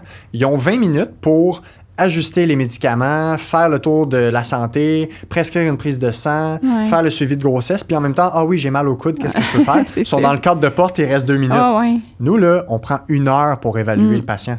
Fait que c'est sûr que les médecins ne peuvent pas tout faire. Fait que, tu sais, puis ça fait un peu un parallèle avec ce que tu disais au début, comme les gens doivent payer pour la physio. Tu sais, c'est dans le privé. C'est cher, entre guillemets. Personnellement, je trouve pas que c'est cher, moi, parce que si tu regardes l'argent que les gens sont prêts à investir pour des laptops, des cellulaires, puis des chars, c'est vrai, ça. Ils mettent des milliers et des milliers de dollars, mais ils sont pas prêts à investir 600-800 dollars pour régler leurs problèmes de genoux, qui les empêchent de jouer avec leurs enfants, qui les empêchent de jouer au volleyball, de voir leurs amis, qui les empêchent de sortir, d'aller faire de la randonnée. Ils doivent dire non à tout le monde. « je peux pas, j'ai encore mal aux genoux. » sais, l'impact social est pas mal plus important que l'impact financier après ça. Regarde le budget des gens, là, puis il y a pas beaucoup de dépenses que les gens mettent direct dans la santé. Ben oui. Puis quand les gens ont des assurances, ils pensent que c'est gratuit la physio, mais les gens, ils les payent ces assurances-là. Là. Si les gens allaient voir combien de leurs payes sortent à chaque semaine pour payer leurs assurances, ils seraient comme, hey, finalement, je la paye cher ma physio. Mais c'est ça que ça vaut, tu sais. Si t'es plus capable de faire tes activités physiques, puis t'es rendu misérable parce que t'es limité par une douleur chronique, ben, ça peut vouloir la peine de mettre un budget de 1 000 pour faire 6 à 10 séances de physio. 100%. Okay. Puis 6 à 10 séances, je m'excuse. Vas-y, Gab. 6 à 10 séances, tu genre, mettons, le pattern qu'on voit, mettons, pour une douleur au genou, ça peut aller plus long, ça peut être plus court. C'est difficile à voir. Je pourrais pas te dire, mettons, s'il y a des études qui ont été faites au Québec pour savoir c'est quoi la moyenne de traitement, mais je peux te dire, mettons, moi, ma clientèle, parce qu'on les comptabilise, les stats, là. Fait que, mettons, si tu regardes dans les 4 dernières années, les gens qui sont venus me voir, ou depuis qu'on comptabilise ça, 2-3 ans, 80 à 90% des gens atteignent leurs objectifs en 4-5 séances. OK. Fait que ça, c'est la moyenne de rendez-vous que ça prend pour que les gens ils disent « Je suis 100% satisfait de ce que je suis venu chercher. Merci, congé. » OK. Puis ça représente financièrement. Fait que 4-5 séances, tu sais, une évaluation en physio, ça va tourner entre 100 et 130 $. Puis un suivi, ça va être 75 à 100 $. Fait que si tu prends une moyenne de 100 $ par séance, ben t'es à 500 $. OK. Tu sais? Ouais. Fait que, puis tu sais, ceci dit, il y a des gens qui sont juste capables de se payer l'évaluation puis 1 ou 2 suivis. C'est en masse pour déjà avoir un diagnostic, savoir quoi faire, des exercices, tu sais. Est-ce que c'est quelque chose que, ça fait passer, est-ce que c'est quelque chose que les patients peuvent arriver pas en pharmacie, je veux dire, dans une consultation physio, hey, j'ai pas un grand budget. 100%. Fait que, qu'est-ce que tu as à me proposer? Mettons, je pourrais venir pour 2-3 séances. J'ai pas beaucoup de budget. Ça, c'est quelque chose qui se pourrait se dire. Puis vous adaptez, j'imagine, en fonction de ça aussi. Tout bon physiothérapeute va demander les attentes du patient, les objectifs du patient, puis il va faire un plan de match en collaboration avec. Fait qu'un physio qui dirait « Ah non, moi, c'est 6 séances ou rien. » c'est pas bon. C'est ça. Parce que, encore une fois, les résidents auxquels j'enseigne, qui font de la consultation en médecine de famille, leurs patients leur disent « Ouais, je voudrais aller en physio, mais j'ai pas d'argent. » Puis les résidents, ils me disent la même chose, la même question que vous. Qu'est-ce que je leur dis à ces patients-là qui n'ont pas d'assurance, qui n'ont pas d'argent? Je leur dis, convainquez-les de venir juste à l'évaluation en physio pour se faire prendre en charge, avoir une évaluation, un diagnostic, conseil, exercice, savoir quoi faire. Puis si le patient y arrive avec cette attente-là puis qu'il dit ça au physio, le physio, il va s'adapter, là. Le physio, il va être honnête. Il va dire, regarde, avec le problème que tu me donnes aujourd'hui, que j'évalue, je serais très surpris que ça se règle à 100% si on ne se voit pas quelques séances. Est-ce que tu es à l'aise avec ça? Pour la petite histoire, là, moi, dans mon expérience, depuis que j'ai des gens qui viennent me voir puis qui disent « Je suis juste ici pour l'évaluation », systématiquement, sont tous revenus entre 2 et 4 séances. Pourquoi? Pas parce que j'ai fait un job de vendeur de char puis que j'ai été capable de leur vendre du rêve. Parce qu'ils ont enfin compris que leur problème, ça se règle. Puis que ça prend peut-être pas 10 ans comme eux, ils pensent que ça prend. Et que il y a des solutions, puis ils ont vu « Ah, OK, je savais pas que c'était ça que j'allais avoir comme réponse en physio. Puis là, j'ai l'espoir que je peux le guérir, puis je vois la valeur de ce que c'est. » Exact. Des fois, les gens, ils savent juste pas c'est quoi la valeur de ce que le physiothérapeute va leur amener en termes de comme changer leur qualité de vie parce qu'ils ont tout arrêté depuis 5 ans parce qu'ils ont mal, tu sais. Fait que c'est comme un conseil qu'on pourrait donner. En tant que pharmacien ou professionnel de la santé, aux patients, si on veut les référer vers les physios, puis la personne nous répond « j'ai pas d'argent » ou « ça me tente pas de faire un long processus puis de tout le temps y aller à chaque semaine, à chaque 2 semaines, peu importe les réponses qu'on reçoit », ça serait une option de répondre. Ben, le physio va s'adapter à tes besoins. Vas-y une fois, essaie, puis tu sais que tu as 100 $, 100 $, peut-être que tu as ça, peut-être que tu n'as pas ça, mais si tu as 100 $ à investir dans ta douleur, va le faire, puis 100%. Il va s'adapter à toi. Là, parce que les gens, après ça, ils ne calculent pas les coûts indirects de ce qu'eux dépensent. Hein. Clairement. Ils vont se médicamenter au CBD. Ils vont, là, maintenant, avec la SQDC qui est accessible, les gens ils s'auto-médicamentent avec du cannabis. Ça coûte cher, le cannabis. Ils vont dépenser une fortune en médicaments en vente libre en pharmacie. Ils vont acheter plein de bébelles sur Amazon. Ils vont acheter plein d'attelles, plein de trucs. Ils vont avoir dépensé souvent genre 100, 200, 300 $, qui est l'équivalent d'une évaluation plus, mettons, 2-3 suivis en physio. Fait que les gens, on dirait qu'ils ne voient pas ça. Puis combien de fois ils doivent, mettons, je sais pas moi, manquer, ils ont une inscription dans une ligue de hockey, puis ils manquent 2-3 matchs parce qu'ils ont mal. Ben ça, c'est de l'argent aux poubelles. Ouais. C'est sûr. Ils vont manquer des journées de job. Peut-être qu'ils doivent prendre un congé sans solde à cause de ça parce qu'ils se sont blessés. C'est tous des coûts indirects que les gens oublient. Ouais. Puis moi, je ramène tout le temps les gens, allez voir combien vous payez en assurance. Vous payez vraiment cher. Okay. Souvent, les gens, ils payent plus cher en assurance que le nombre de traitements de physio qu'ils utilisent de leurs assurances. Tu sais, dans le sens que s'ils ne payaient pas d'assurance puis ils payaient juste physio à l'achat, ça leur viendrait moins cher des fois. Oh, ouais. Ça coûte cher des assurances. Ben, c'est sûr, c'est juste ben que ça sort direct de ta paye, fait que tu le vois pas Tu le vois passer. pas. Ouais, c'est ça. Tu sais, c'est ça l'affaire. Ah ouais, je comprends. Fait que oui, c'est un conseil qu'on peut donner aux gens. Trouvez-vous le budget d'aller une séance parce qu'au moins vous allez savoir c'est quoi. Tu sais. Si tu sais pas c'est quoi le problème, tu peux pas le régler. Oui. Puis tu penses que ce serait quoi la place d'un physio? Est-ce que tu penses qu'il y a une place au physiothérapeute en pharmacie? On a un peu discuté avant de se rencontrer au podcast ici. C'est un bon mais point, tu sais, qu'est-ce que tu en penses? Tu penses que ça serait une belle option pour les patients? Tu sais, mettons, là, moi, je me mets dans mon rôle de pharmacienne, je suis à la pharmacie. Il y a un patient, tu sais, je me suis foulé une cheville, il m'est arrivé telle chose, j'ai une douleur à la cheville. Puis là, si j'ai mon physiothérapeute qui est proche, ben tu sais, est-ce que ça vous tenterait? J'ai un physiothérapeute sur place. Penses-tu que ça serait une belle option dans le futur, une pratique qui pourrait peut-être émerger en pharmacie? Oui, c'est une bonne question. J'y réfléchissais en venant tantôt, puis parce que c'était la question que je n'étais pas trop sûr quoi répondre. Tu sais, ce qui est clair, c'est que tôt dans le processus de la blessure, mettons quelque chose qui vient d'arriver, là, on se bat contre le temps pour avoir les bonnes informations à donner aux patients. Comme il faut rapidement dire aux patients quoi faire pour que ça évolue bien. Parce que les premières journées, les premières semaines, si les gens font des trucs qui vont les nuire à leur guérison, souvent, comme c'est ça qui chronicise. Fait que dans un contexte où les gens, il y avait une blessure aiguë qui venaient consulter en pharmacie, c'est sûr que ça aide s'ils ont rapidement les bons conseils. Ouais. Ceci dit, moi, je reviens tout le temps à ça. Pour te donner les bons conseils, il faut que tu aies un diagnostic. Fait que, tu sais, est-ce que là, on aurait comme un bureau dans une pharmacie qui serait comme une clinique de physio, finalement, un genre de travailleur autonome ou salarié de la pharmacie qui, finalement, fait genre des consultations d'urgence? Oui.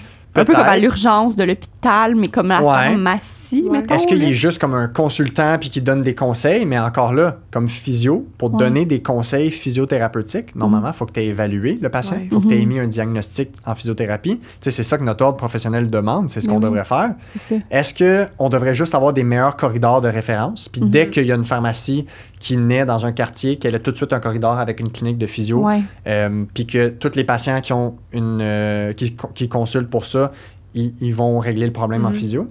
Puis tu sais, l'autre affaire, c'est comme, est-ce que les gens posent la question réellement pour régler le problème ou ils posent la question parce qu'ils sont là puis ils veulent un quick fix? Ouais. Puis je blâme pas les gens là, de vouloir des quick fix. Hein? On veut tout ça, puis ça, c'est une autre affaire. Les gens, souvent, sont comme, j'ai pas le temps d'aller en physio, ça va prendre 3 mois à régler le problème.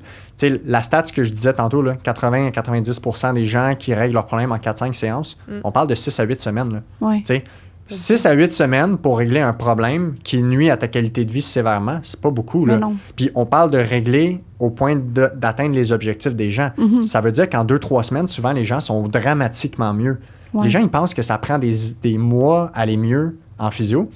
Je sais pas d'où ça vient. Peut-être un mythe à défaire, là, mais moi, je dis à mes patients, la majorité de mes patients qui me voient, là, quand c'est un cas comme avec un diagnostic clair, puis le pattern habituel, je leur dis, si tu appliques ces conseils-là, tu fais ces exercices-là, en 1 et 2 semaines, là, la majorité des trucs vont s'être améliorés. Je peux pas leur garantir qu'ils vont être mieux parce que tu peux pas éthiquement dire ça. Mais comme si on se fie à la tendance, 9 personnes sur 10 qui appliquent ces conseils-là s'améliorent dramatiquement. Ils me reviennent la semaine d'après et sont comme, OK, ça va vraiment mieux. C'est quoi la prochaine étape?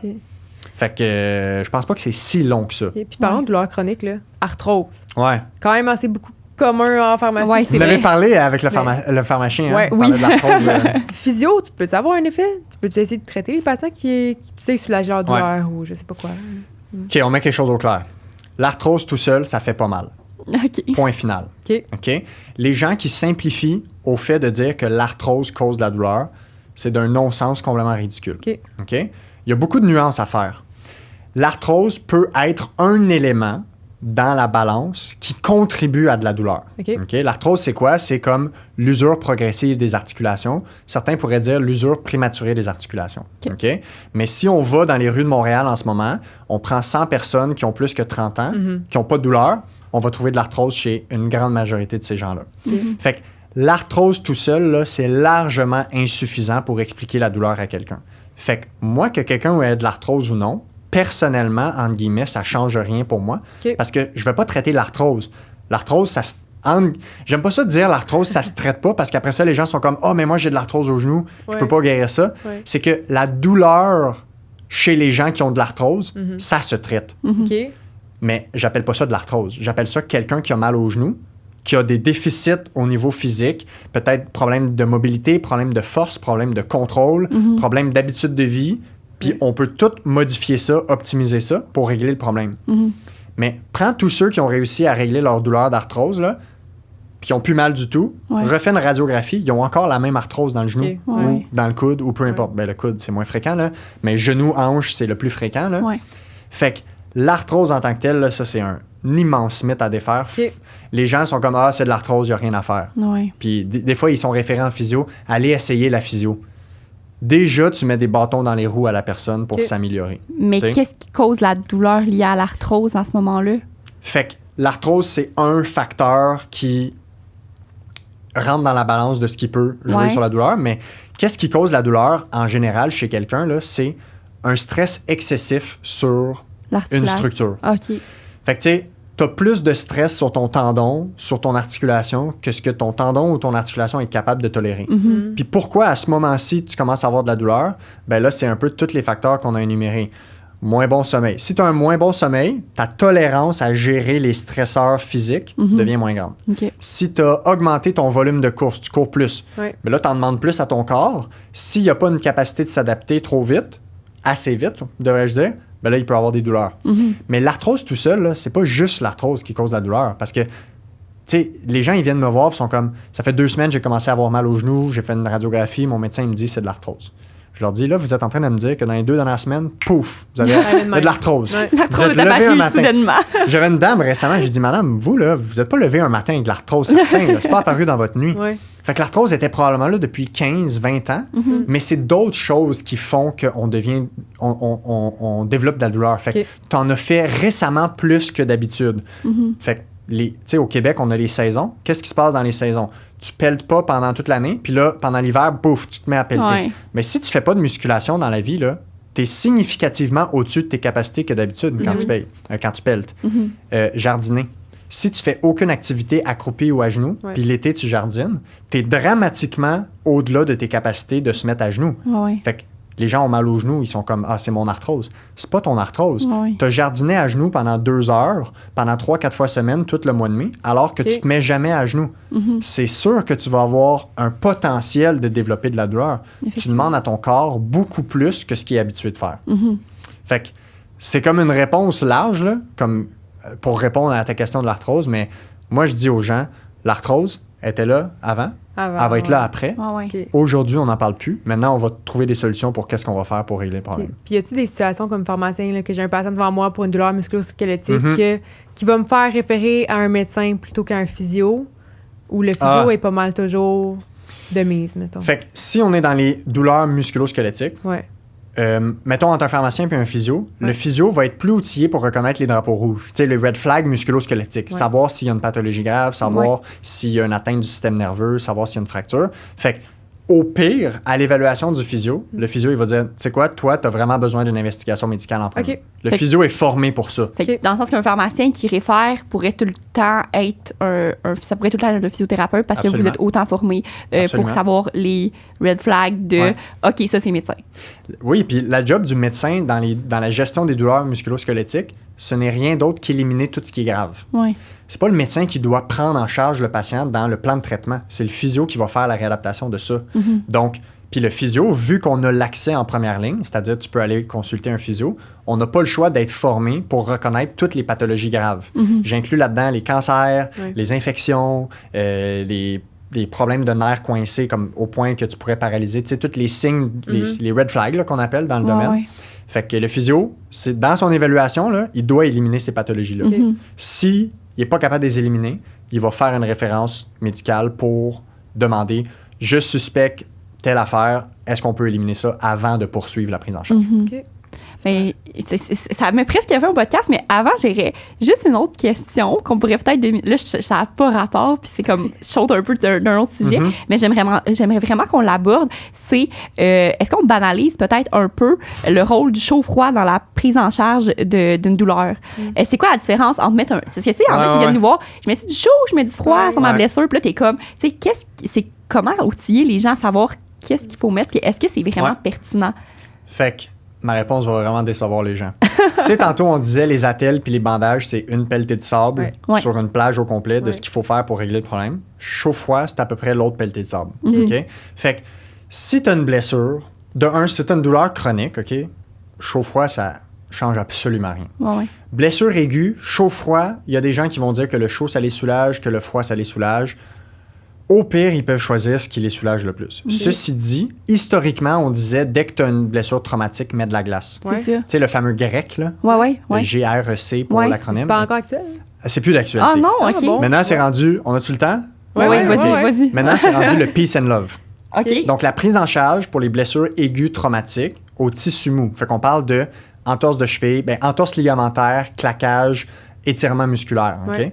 La meilleure prise en charge, c'est le peace and love. P, protection. Pendant 2 jours, fais pas tout ce qui fait mal. Tout ce que tu peux faire qui ne fait pas mal, tu as le droit de le faire. Tu as une cheville grosse de même, mais marcher dessus, ça fait pas mal, tu peux marcher dessus. Ça, c'est le P. E, élévation. Ça ne change pas. A, c'est en anglais « Avoid anti-inflammatory modalities ». Fait que ça dit d'éviter les modalités anti-inflammatoires, puis il inclut la glace là-dedans. OK. Les médicaments? Les médicaments anti-inflammatoires. En aigu, on n'est pas capable de dire que de prendre des anti-inflammatoires, ça aide plus que ça nuit en ce moment. Dans les blessures aiguës traumatiques au tissu mou. C'est pour ça que je disais tantôt les 2 critères. Si tu dors pas puis tu n'es pas capable de fonctionner du tout, parfait pour le considérer. Mais normalement, avec un bon P pour protection puis E pour élévation, tu devrais être capable de gérer l'aspect grosse douleur. Parce que si tu as mal, là, c'est que tu es en train de marcher dessus, tu devrais pas. Ça vient juste d'arriver. C'est ça que je disais tantôt, la douleur est nécessaire et utile pour gérer le processus. Puis l'inflammation aussi est importante à la guérison. Fait que si tu stoppes l'inflammation par soit la glace ou un anti-inflammatoire, tu nuis aussi à ton processus de guérison. Fait que ça surprend beaucoup de gens, la glace. Quoique la glace, la science est très comme fragile là-dessus, mais ce qui est clair, là, c'est que la glace, là, c'est vraiment pas un antidouleur fantastique. Là. Comme quand on regarde des grosses études, là, ça diminue même pas vraiment la douleur chez les gens. Fait que PEA, C pour compression, fait que de faire un bandage compressif autour, puis E pour éducation. Fait que là, ils l'ont inclus maintenant dans la prise en charge. On devrait éduquer les gens sur quoi faire, quoi pas faire, les bonnes pratiques. C'est là que le physio est très bon pour faire ça. Puis le love, peace and love, le love, c'est plus la partie comme réadaptation. Fait qu'après 24-48 heures, déjà, si la douleur au repos est beaucoup mieux, on devrait commencer le love. L, c'est pour load, fait que charge, on devrait remettre de la charge sur les tissus, on commence à marcher tranquillement. O pour optimisme. C'est démontré de façon systématique dans la littérature que si tu es optimiste de bien guérir, tu vas mieux guérir que quelqu'un qui est pessimiste. Dans les entorses à la cheville, l'optimisme de bien guérir, c'est un meilleur prédicteur que la gravité de l'entorse. Fait que t'es mieux d'avoir une grave entorse avec un bon optimisme de guérir qu'une petite entorse en étant négatif, en disant « Ah, je vais jamais marcher, je vais jamais. » Les gens, ils guérissent mieux. C'est fou le rôle du psychologique. Absolument. C'est vraiment V fascinant. pour vascularisation. Fait que tu devrais faire une activité comme cardio qui fait pas mal. Fait que par exemple du vélo si tu as eu une entorse de cheville. Puis E pour exercice. Fait que tu devrais après ça avoir des exercices pour rétablir les déficits comme mobilité, équilibre, la force et tout ça. Fait que c'est ce qu'on devrait faire quand on a eu une entorse de cheville, une entorse au genou, un claquage à l'ischio, quoi que ce soit. Peace and love. Le chaud, c'est pas... Fait que chaud-froid, il est nul. Le chaud, il est juste pas mentionné parce que honnêtement, ça change rien. Ceci dit, si ça te fait du bien de te mettre du chaud, pourquoi pas? Tu sais, comme les petites crèmes anti-lestine, le chaud-froid, il y en a qui aiment bien ça. Là, mais, encore une fois, c'est des dépenses qui sont pas nécessaires. Si tu gères bien ton quotidien les 2 premiers jours, tu as tout ce qu'il faut pour régler le problème. Mais il faut un peu reconceptualiser la relation qu'on a avec la douleur pour être capable de bien le gérer. Mais c'est super intéressant, mais merci beaucoup. Je sais que c'est complexe. Mais... C'est complexe, mais c'est vraiment, tu sais, je pense que c'est super pertinent parce que c'est un sujet tellement, comme tout le monde parle de douleur, on va tous vivre un moment quand on a de la douleur. Fait que tu sais, c'est le fun de comme démystifier ça un peu avec toi. Puis y a-tu quelque chose que tu aimerais peut-être que les gens retiennent, qui nous écoutent, de toute notre discussion qu'on a eue? Y a-tu une petite affaire que tu sais, hey, ça, j'aimerais vraiment ça que les gens repartent avec ça à la maison? Le premier message que j'aimerais que les gens retiennent, c'est que la douleur, c'est utile et nécessaire dans la vie. OK? C'est sûr que dans un bon dosage, évidemment, mais la douleur aiguë, là, c'est un processus qui est normal et peut-être même des fois nécessaire à vivre. 2, douleur ne veut pas dire blessure, pas tout le temps. Puis la sévérité de la douleur ne veut pas dire sévérité de la blessure. Puis le dernier message que je dis aux gens, c'est peu importe ça fait combien de temps que vous avez votre douleur, 1 mois ou 10 ans, il y a toujours quelque chose qu'on peut faire pour améliorer. Toujours. J'ai jamais vu quelqu'un qui n'est pas capable d'être amélioré. Même si tu as vu 10 chiro, 10 physio, 10 masso, honnêtement, c'est mon quotidien de voir ces gens-là. Systématiquement, il y a des trucs qui peuvent être faits. Fait que les gens perdent beaucoup espoir dans la vie à régler leurs problèmes. Ils ne devraient pas. Ils devraient juste voir quelqu'un qui est prêt à leur donner un nouveau souffle d'espoir. Oui, c'est pertinent à dire, parce qu'après 2 ans, tu peux te dire, ben là, ça fait 2 ans que j'abandonne. Puis moi, quand je demande à mes patients, les gens qui me disent qu'ils ont faible espoir de guérir, quand je leur demande c'est quoi votre première raison de dire ça, systématiquement, ils me répondent c'est parce que ça fait longtemps que je l'ai. Fait que la durée avec la douleur, ça semble être l'argument principal pour dire à quelqu'un ma douleur va tout le temps être là. Mais à mon avis, c'est faux. Puis si les gens veulent en savoir plus, ben, ils iront écouter mes épisodes du podcast. Ben oui, où on peut te retrouver dans le fond. Là, si quelqu'un t'écoute, puis hey, j'aimerais ça entendre plus parler, où on peut te retrouver. Fait que le podcast, dans le fond, toutes mes activités, c'est en lien avec la page de mon podcast. Fait que ça s'appelle Parle-moi de santé. Page sur les réseaux sociaux, Instagram, Facebook, Twitter, chaîne YouTube. Les épisodes du podcast sont sur Spotify, Apple Podcasts et tout ça, évidemment. Puis surtout sur Instagram, Facebook puis Twitter, je fais comme de la vulgarisation scientifique en lien avec surtout comme les blessures, les douleurs, la physio. Fait que j'essaie de prendre des trucs complexes puis de les rendre simples pour que les gens puissent comme bien comprendre la science. Fait que grosso modo, ça ressemble à ça. Fait qu'on peut retrouver tous tes épisodes que tu as déjà fait sur toutes les plateformes de balado. Si on veut t'écouter un peu plus pour en savoir un peu plus sur tous ces sujets-là. Puis je pense que tu abordes aussi d'autres sujets en santé super pertinents. Exactement. Fait que, en tout cas, je vous invite tout le monde à aller le suivre. Pour avoir écouté quelqu'un de ces podcasts, c'est des bons podcasts puis c'est super accessible. Fait que, écoute, merci beaucoup d'avoir participé, d'avoir partagé tes connaissances. Je pense que ça va être bien utile pour plein de personnes qui nous écoutent. Fait que merci. Exact. Merci encore. Salut. Bye, merci.